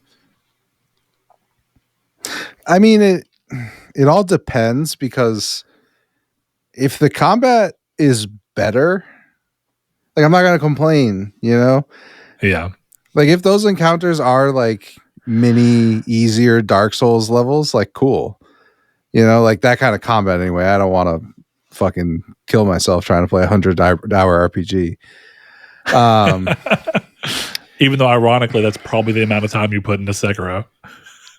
And Elden Ring. And Bloodborne. But I think to me, like, I don't mind changes. Yeah, I don't inherently either. And like everything that they're saying about the changes sound good. I think all of this stuff is cool. So inherently I don't dislike anything, but I think the problem is like where you have that inkling with Silent Hill of like, okay, this is probably a point of no return. Blah blah blah. I don't have that with Silent Hill, and I wouldn't have it with Oblivion. So like, they almost get to act more like fresh experiences for you, because even though you played them, you kind of dipped your toes into them more, right? Right, exactly. Because I know you played like maybe like an hour or two of the original Silent Hill 2 a couple years back. I got past B13. Okay. All right. Yeah. So I got relatively far. The thing that interests me the most about this leak, I'm gonna be real, is that this confirms Fallout 3 is being remastered. And when that starts getting leaked, we're gonna have a lot of conversations. And so is this the point where if they make all these same changes to a Fallout 3 remake, then you might get pissed? If they fuck up Fallout 3, I'm going to Bethesda, Maryland myself. So describe to me, give me a quick rundown of what fucking up Fallout 3 looks like. If they take the repair mechanic out of Fallout 3, they fuck the game up. I do immediate thing. That's my barometer on it. My immediate thing right now is, do they keep the fact that your weapons break in Oblivion? I hope so. Because it's not in Skyrim. That's another one of those round the edges so that the more casual audience will find fun in it. There's nothing like swinging. And don't get me wrong, one of the things I like about the fact that your weapons can break in Oblivion is it takes a while. Mm-hmm. And I'm one of the people that I hated the way that they implemented weapon breaking into Legend of Zelda. Primarily, I know you don't. But the reason being is because they broke very quickly. Mm-hmm. And I'm like very quickly, and that series has no roots in any of your weapons ever breaking, so it feels so thematically weird. But conversely, it felt just as weird moving from Oblivion having everything break to jumping to Skyrim and everything is like, you made this, fuck it, you have it forever. Like, part of what was fun about Oblivion is you're inside of an Oblivion gate, the weapon that you've been relying on breaks, and you don't have a fucking whetstone or a repair hammer rather, and you can't do anything about it. So then you make do with what you have until you kill something, and then hopefully, look, they dropped a Daedric sword. Sweet, I'm good for a bit. Like, that tension is fun. And I know that tension is in Zelda, and it's fun to be like, oh shit, the sword I've been relying on broke. Here's a bokoblin fucking hammer, and I'm going to swing it at people. But it is one of those things where when series suddenly flip, it's like, why? What the fuck did you do that for? Well, now you got me wondering. Fallout 4 guns don't have to be repaired in Fallout 4 too, do they? I think they have repair value. I don't think that they do. Yeah, well, Fallout 4 is. Yeah, Fallout 4 is in here. Yeah. I just got Chris to say something that he's often not wanted to say. I don't know. Like, I'm interested in this game. I hope it comes out. I will play it. I won't notice a difference. You want to see me get toxic about remake changes? We'll have to wait until Fallout 3 Remastered comes out. I mean, dude, just making Leon be able to move while he's aiming was enough to just almost send you over the edge. But I don't care that he can move while aiming. The game is called Resident Evil 4 Remake, not Resident Evil 4 Reimagining. I mean, yeah, fair. And fuck Final Fantasy VII for fucking that up too. Okay? They fucked it up too. Final Fantasy VII Reimagined. Final Fantasy VII Rebirth. Final Fantasy VII and the Philosopher's Stone. I don't know. And the Philosopher's Stone. All right. Well, we get a fun question to kind of round the episode out other than the bean question, which maybe we can return to. We'll see. I am curious because you actually work in food, so I think that you might have an opinion on a differing reason for why you think a certain bean's better. But for a second, Rude Days 93 hit us with a question. One of our longtime listeners, longtime patrons, he says, with the Oblivion remake on Unreal Engine apparently true, are there any older games you would like to see remade but in a different engine? Always liked the idea of the first Halo game remade in the ID Tech engine. So there you have it. Do you have a game that you'd like to see remade in a new engine? Yeah, Fallout 3. Yeah. So what's the engine that you want to see it? Do you want to see Fallout 3 in Unreal? Decima. Hear me out.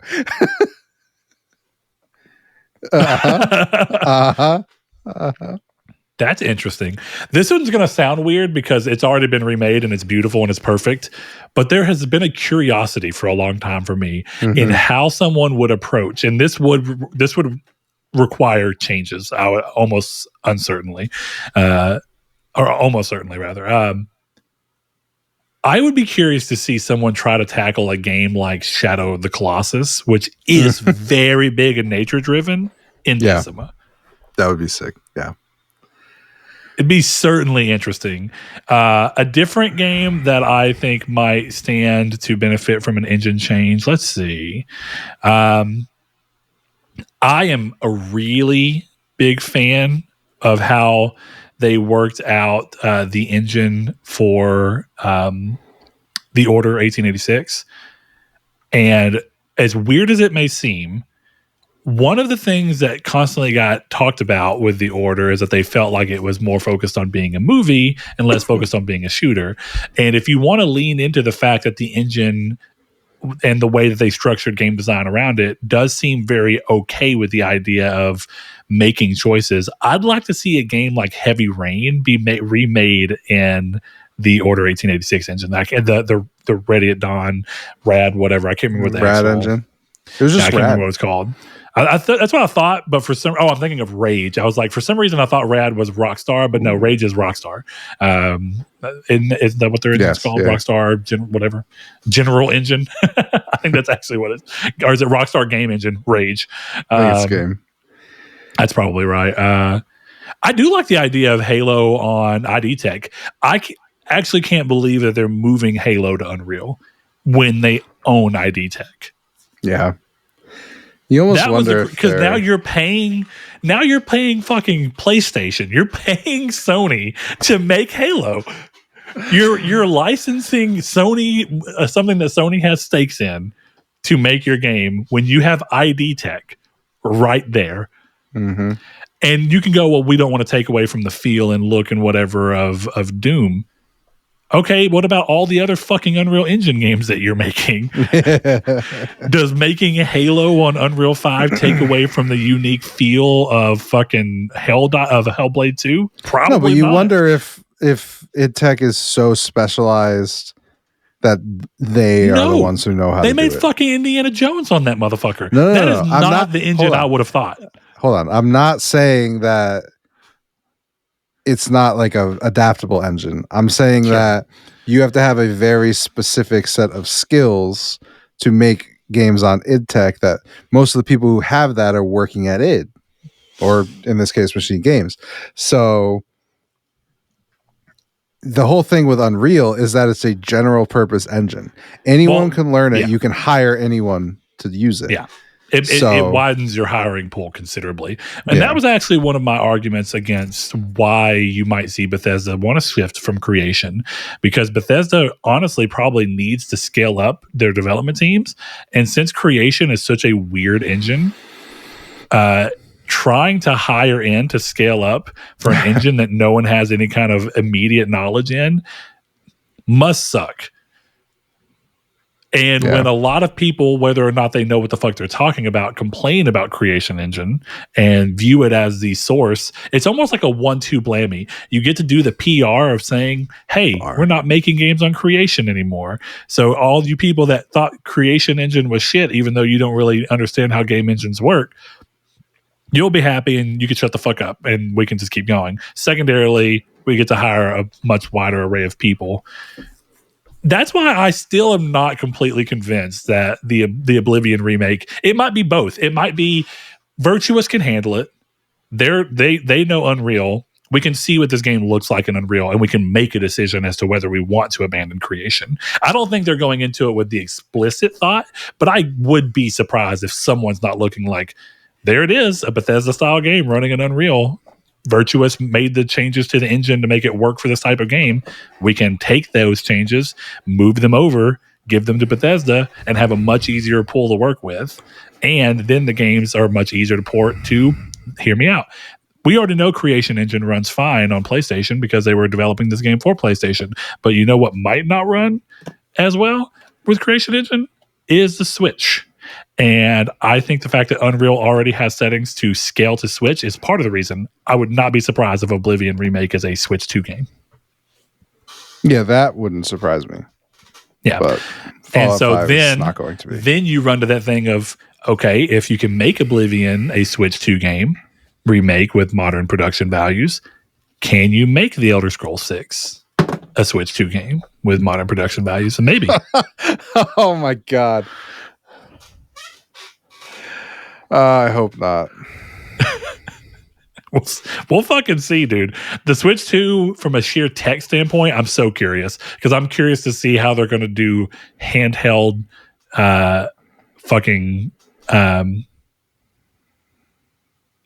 why am I skipping out on what it's called right now? DLSS. And see how that ends up working. So who the fuck knows? All right, Chris, you got any other ideas for games that you'd like to see pushed over into a different engine? I like the Heavy Rain in Ready at Dawn because I think you can really push. To be fair, though, whatever engine, which was probably the same engine as Heavy Rain, just heavily pushed forward, Detroit Become Human is essentially the perfect engine for that type of game. I mean, it runs really well. I'd like to see... Oh, I had a good one, too. Oh, yeah, Sleeping Dogs in the Rage engine. I'd be into that. I've always been curious to see what might happen if you allow Sonic Team to move Sonic games away from the Sonic engine that they make. Put them on the Fox engine. The biggest problem with that is that it's kind of like what we're talking about here with Bethesda. Their engine is specifically made to the fact that Sonic moves really fast. And therefore, this engine needs to be able to stream shit in almost instantly so that your eye doesn't notice the resolution change that a normal engine would typically have. If you slap Sonic into Unreal, you'll probably quickly run into an issue where you have to deal, definitely Unreal Engine 4. Unreal 5 and the fact that it can try and change things by doing the model that changes as you get closer in real time.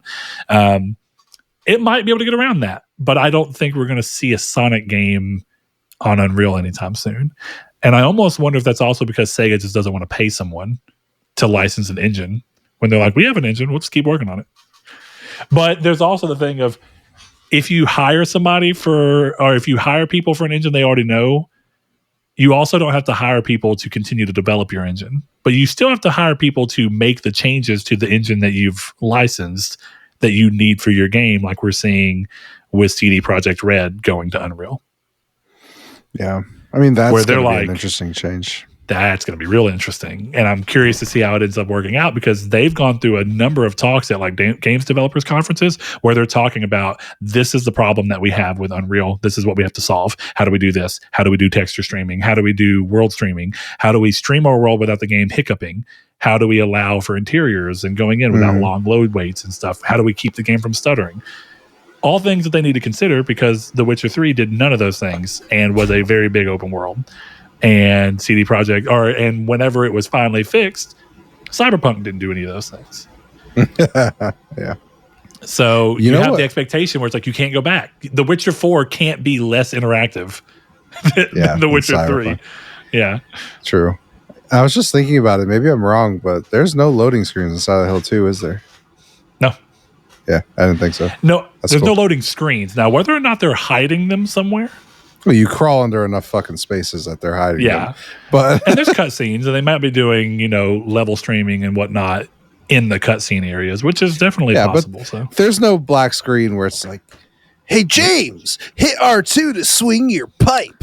Like there's none of that. So, well, but that's just like a thing that's largely gone in gaming right now, and I think that's part of what made the Starfield conversation so weird. Is like one of the defining traits of this generation is minimal to no loading screens, and then you have Starfield coming out being like, "You're going to load a whole fucking lot," and I think that that's worse because it's almost put Starfield in the same place where I think Fallout 4 was, where it doesn't even matter how good of a game Fallout 4 was. Fallout 4 released into a world that had already seen The Witcher 3, and people's expectations around what an open world game looked like changed while Bethesda was making the game that they released and only released a year later. So you deal with this problem of like, well, shit, it doesn't matter what we did. We couldn't change our entire game in 8 months. But now people are used to this. And you get the same thing the opposite direction is. Yeah. Okay, people are suddenly getting used to minimal to no loading. And now we made a game where you load 20 seconds at a time every 5 minutes. How demure. Fuck. You get your piss breaks and your text breaks in Starfield, I'll tell you that much. Dude, I genuinely like could use those sometimes. I forget that they don't exist every once in a while. Like, oh, and James, yeah. Every once in a while you're sitting here and you're looking at your phone, and then James is just like, you're like, oh shit. Yeah. All right, man. Thank you for the question, Rude Days. Appreciate that. Would love to hear if anybody else. That's actually a really good. That's a great community stake right there. That may just be moving into the community stake. What game would you like to see remade in another engine? So we return to the penultimate. Or sorry, that was our penultimate question. We return to our final question. Chris, why is edamame the best bean? It's just got good flavor. Nobody expects it. Gives a nice crunch. I'm an edamame guy. I think beans are really interesting because I think there's a lot of things that people don't even think of as beans. Yeah. But they are. Like, this is going to sound wild because I actually don't eat them very often, but I do like them. Black-eyed peas are beans. Oh, black-eyed peas are good. Chris. I don't like. Don't fuck with my heart right now. I'm sorry. I don't fuck with garbanzo beans or chickpeas. I don't think those are very good. I'm not big on chickpeas. I like garbanzo all right. I guess technically a peanut is a bean. I don't really like peanuts all that much. So I like peanuts. To be honest. I'm not big on lima beans either. That's just one that just does not land well with me. Pinto beans are great. I love them. They're very versatile. They can go into black so many beans things. Are solid. You know what the worst bean is? Even though I don't like black beans in burritos, which is like one of the places that people usually go for it. Here's the worst bean, and it's baked. Baked beans are vile. It's so funny because going into this, I wanted to be like, Chris, I live in the South, so I'm curious what beans you do and don't have. And I was curious if baked beans were much of a thing up there. They disgust me. Or is it more of a regional variant? My mom likes them. Beans. I think they're disgusting. I love them. They look like vomit. It does depend on who makes them and how they make them. Some is too sweet, some's too bitter. They're a weird bean, but if you get like a good homemade baked bean down here, I love them. I'm going to pivot. I'm curious if this is a regional thing or not.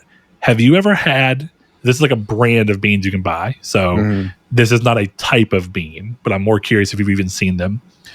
Ranch style beans. What the fuck are you talking about? Okay. I was curious. What mass produced, chemically altered monstrosity are you eating in the South? Yeah, ranch beans? It's called ranch style beans. Ranch style beans. And I'm actually curious what the hell it is. So it's pinto. It's dried pinto beans, ancho chilies, garlic, minced onion. Is it just dried chili with ranch seasoning? It might be. Because that's curious. That sounds good. They're very specific. I have cans down here. If you visit again, I'll let you have them. Just have something that you can go buy at a store. They're interesting. I like them. Some people don't, though. All right, I'm going to throw one more in for the beans. And this is a pretty safe answer, but I'm just going to throw it out there because I really do think it's a fantastic bean. I had some earlier tonight. I fuck hard with green beans. They're just delicious. Green beans are so good. Green beans could be best bean. I was going to say, green beans might be best bean. Here's the question, though. Do you fuck with chili? I fuck with chili. And now the question that comes into that, chili, beans, or no beans. How are we feeling? I'm a both. I think chili can be very compelling either way, but I do think chili made with beans is very different than chili with no beans. Yeah. Texturally, they're quite a bit different. The flavor profiles that people go for are different. I consider them both chili. They're just chili trying to accomplish two different things. Yeah. So then this is the thing. How are we feeling about the kidney bean? Kidney bean's good. I like kidney bean. Yeah, it's a solid kidney bean. Kidney bean is like a mid-tier, solid foundational bean. Yeah. I think that's what it is. But I'm not eating like kidney beans. Like I'm not going upstairs getting a can of kidney beans. I'm changing the subject for a little bit. I think that's fair. Because I have a question. Do you have Ocean State Job Lot down there? What's it called? Ocean State Job Lot? No, not that I've ever heard of. This is the greatest fucking store I've ever been in my life. I've been talking Ocean State Job Lot up all week. So it's like, you've been to like an outlet, right? Sure. It's like all the runoff products from like Walmarts and places like this that are damaged or defective given to Old State Job Lot, and they sell it for so fucking cheap, dude, that I was walking around this store because I ran out of towels. This is a whole company thing. It's got nothing to do with me. I didn't fuck up. And I went to go find towels. So I go to Ocean State Job Lot. First of all, they have 6 packs of hand towels, nice towels for $3. Okay. Right. So I buy a bunch of these things. I'm walking around this store. Got a fucking full-size tent, 5 people. It's like $200. That's $1,000 tent. But the thing that really fucked me up, right? I was looking for a carpet, like a very small one, just to go under my desk because there's concrete, so it's cold. I was wearing shoes till like 1 a.m. the other day. It was awful. Speaking of which, while we're on the idea of cold feet, my house is pier and beam. So while it's not concrete cold like the back studio room is, because it was a porch at one point, the rest of my house is pier and beam, but all the floor is hard floor. And so sometimes the cold air that gets underneath the house in the walkway can kind of, if it's really cold, you can feel it through the floor. And usually when I was on the couch, and I don't mind being cold, but my feet would get cold while I was playing games. Now that I have my nice Silent Hill 2 rug, warm feet. Yeah. I'm a little worried that you snuck into my house, measured the area where you thought I was most likely to put the rug, and then ordered the perfect size rug for it. It's weird. It's weird, but it's welcome. I was literally looking at the site, and I was like, I'm just going to buy the biggest one because I am not confident in these other sizes actually looking like carpets. That's fair. Yeah.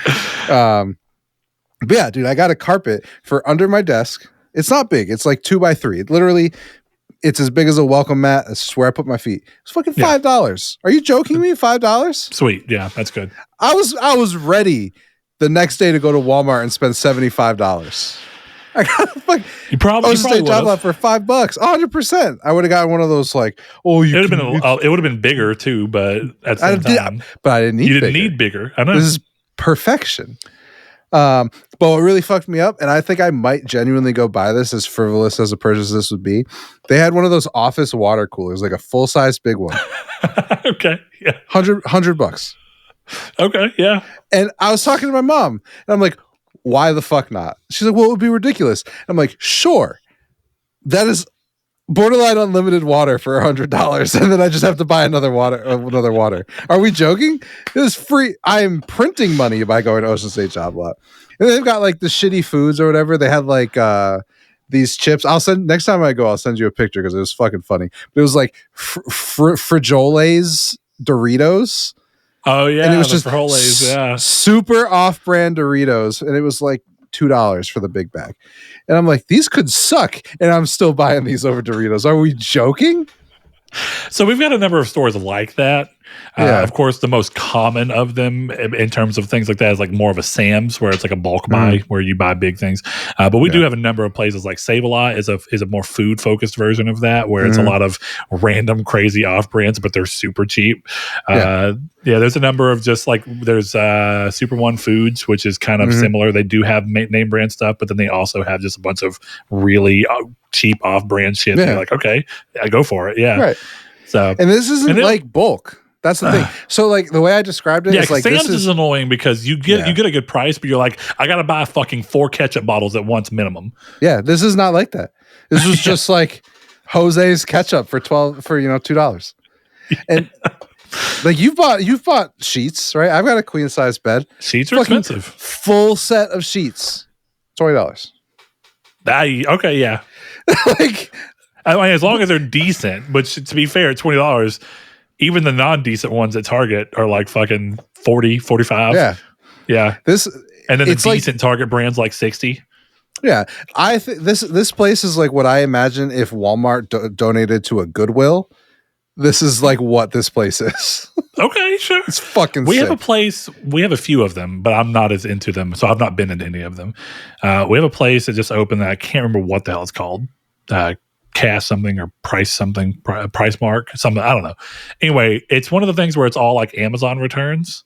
Mm-hmm. And every day is a different dollar amount, and they just put out bins, and everything in the store for that day is the dollar amount for that day. So like one day will be $5, one day will be $1, one day will be $10, one day will be $3, and they're always the same, and they just rotate through. So you're like, oh, I want something that's probably a little bit better and a little bit bigger. I want to see what they have in the $10 range. You can just go to the $10 day and just see the things that Amazon was like, it's a return. We honored it, but we don't know what the fuck to do with this, so sell it to people. And you can get like a $40 thing for $10.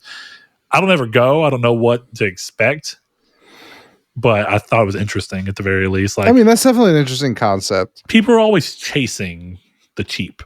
Oh yeah. Everyone wants to feel like they got a good deal. People want to feel like that's a steal. This is the only place that I've ever been in modern America where I was like, maybe it wouldn't be that hard to be an adult. You know? Exclusively shop here. Dude, I signed up for a membership. I don't give a fuck. I was like, she's like, you don't even need to keep the card. And I'm like, no, I am a proud Ocean State Job Lot card carrying member. Do you have keychains? Perchance. Oh man, that's good. I want to return to the beans for 1 second. You mentioned kidney beans, and I'm with you. But because I'm a man who loves the pasta fagioli, I feel like I need to throw in the Great Northern bean as a great pairing bean with the kidney bean. If you got a kidney bean in there, go ahead and throw you some Great Northern in there. You know what I'm saying? Like, toss it right in. Just toss it right in. It's kind of like, I say this with cheese all the time, right? I feel like a lot of people indiscriminately hate Swiss cheese, and I kind of get it on its own. But Swiss cheese is not, I don't ever view it as a cheese you're supposed to really eat by itself. It is a companion cheese. Yeah. Swiss is incredible. When you put it with something else, it's like, whoa, this completely changed the dynamic. You put it with a sharp cheddar, you'll be like, oh, damn. This pulled it down, toned it down a little bit, add a little bit, pulled away from how sharp and kind of bitter the cheddar is, even though it's good, and it helps tone it down. My favorite combo, Swiss provolone. Holy shit. Okay. That's a flavorful cheese combo. You're giving me some ideas. Yeah, that's a go-to, man. I got forced to make if I saw somebody just straight up eating some Swiss cheese, I would be like, come on, man. You're better. Do you than like that. blue cheese? I think it's fucking disgusting to me. I'm pretty indifferent on it in terms of actual flavor profile. What it looks like and what it feels like. Nah. It is good. Disgusting. I hate blue cheese. It's mold. I mean, and the moldier it is, the better it is. I mean, yes, but also kind of all cheese is mold. Like, that's the hard part. The problem with blue cheese is that I have to acknowledge the fact that cheese is mold every time I look at blue cheese. A white piece of American cheddar that ain't moldy to me. No, you're right. Yeah, that's the problem. Is all the other cheese, like, dude, fucking Gouda, incredible. Oh, yeah. Look at that coloring, beautiful. You would not look at Gouda and think that's mold. No, but that's the point. Yeah. I mean, and blue cheese tastes like mold. I don't love the taste. That's why it's so easy for me to take all the other aspects. But I texture before taste. It doesn't matter how good something is. If it feels bad in my mouth, it's not happening. That's what she said.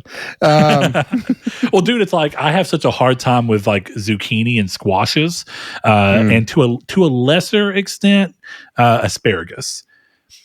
I love asparagus. Where asparagus is great if it's made right. If it gets like that right, if you get it to where it's like snap on the inside and just not quite firm on the inside, but not mushy, that's where you want it. That's the delicious, so good. The problem with like squash is a lot of times squash is very gummy like almost slimy, and I don't like it that way. If you're gonna do like that, I can't eat fat. Like my dad will just like I only eat sirloin because it has no fat. Sucks too, because dude, ribeye, the fat adds so much flavor. But the problem is, and I agree with you, because my daughter loves it too, but she's the same as me. You eat the fat with a piece of the meat. No, you want too chewy.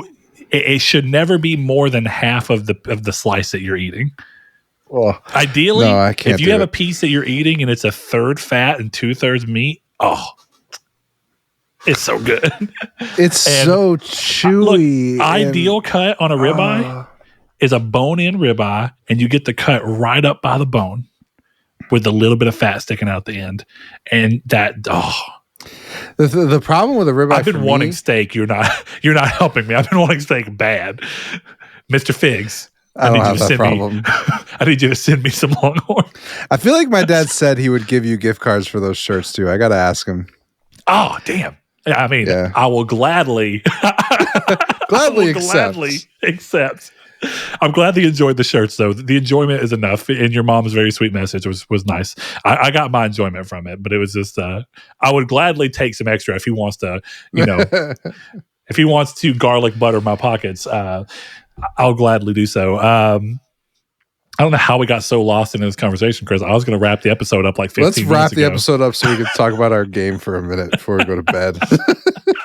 All right, guys. As always, thank you for reaching out, listening to the show every week or every other week now. And of course, whenever we do put out calls for responses, those of you who do so, we appreciate it. It helps the show be fun and dig into a 15-minute conversation about beans that turns into a 15-minute conversation about savings as an adult. Chris is working his way towards being a full-fledged adult. And so I'm glad that he gets to feel safe in the comfort that he can do so. Disney adults one more time. And an Ocean State job lot adult. I'm an Ocean State job lot adult. Okay. Wait until next week when there's a fucking giant bottle of water back here. Dude, we're just gonna start noticing new shit every week for the people who watch. There's gonna be like a fucking picture frame of like a bowl of grapes on the left side of you. And then in the back, we're going to start seeing like a fucking lamp, water jug. You're going to have like a workout thing suspended from your ceiling. I'm going to mute my mic after this so I stop telling stories. But there's, that site Temu or whatever, the like cheap Chinese website. Yeah, Temu or whatever. Yeah. Yeah. I ordered a couple things off there, and the best thing that I ever ordered, it's the picture. It's from Dumb and Dumber when he's taking a shit and just screaming.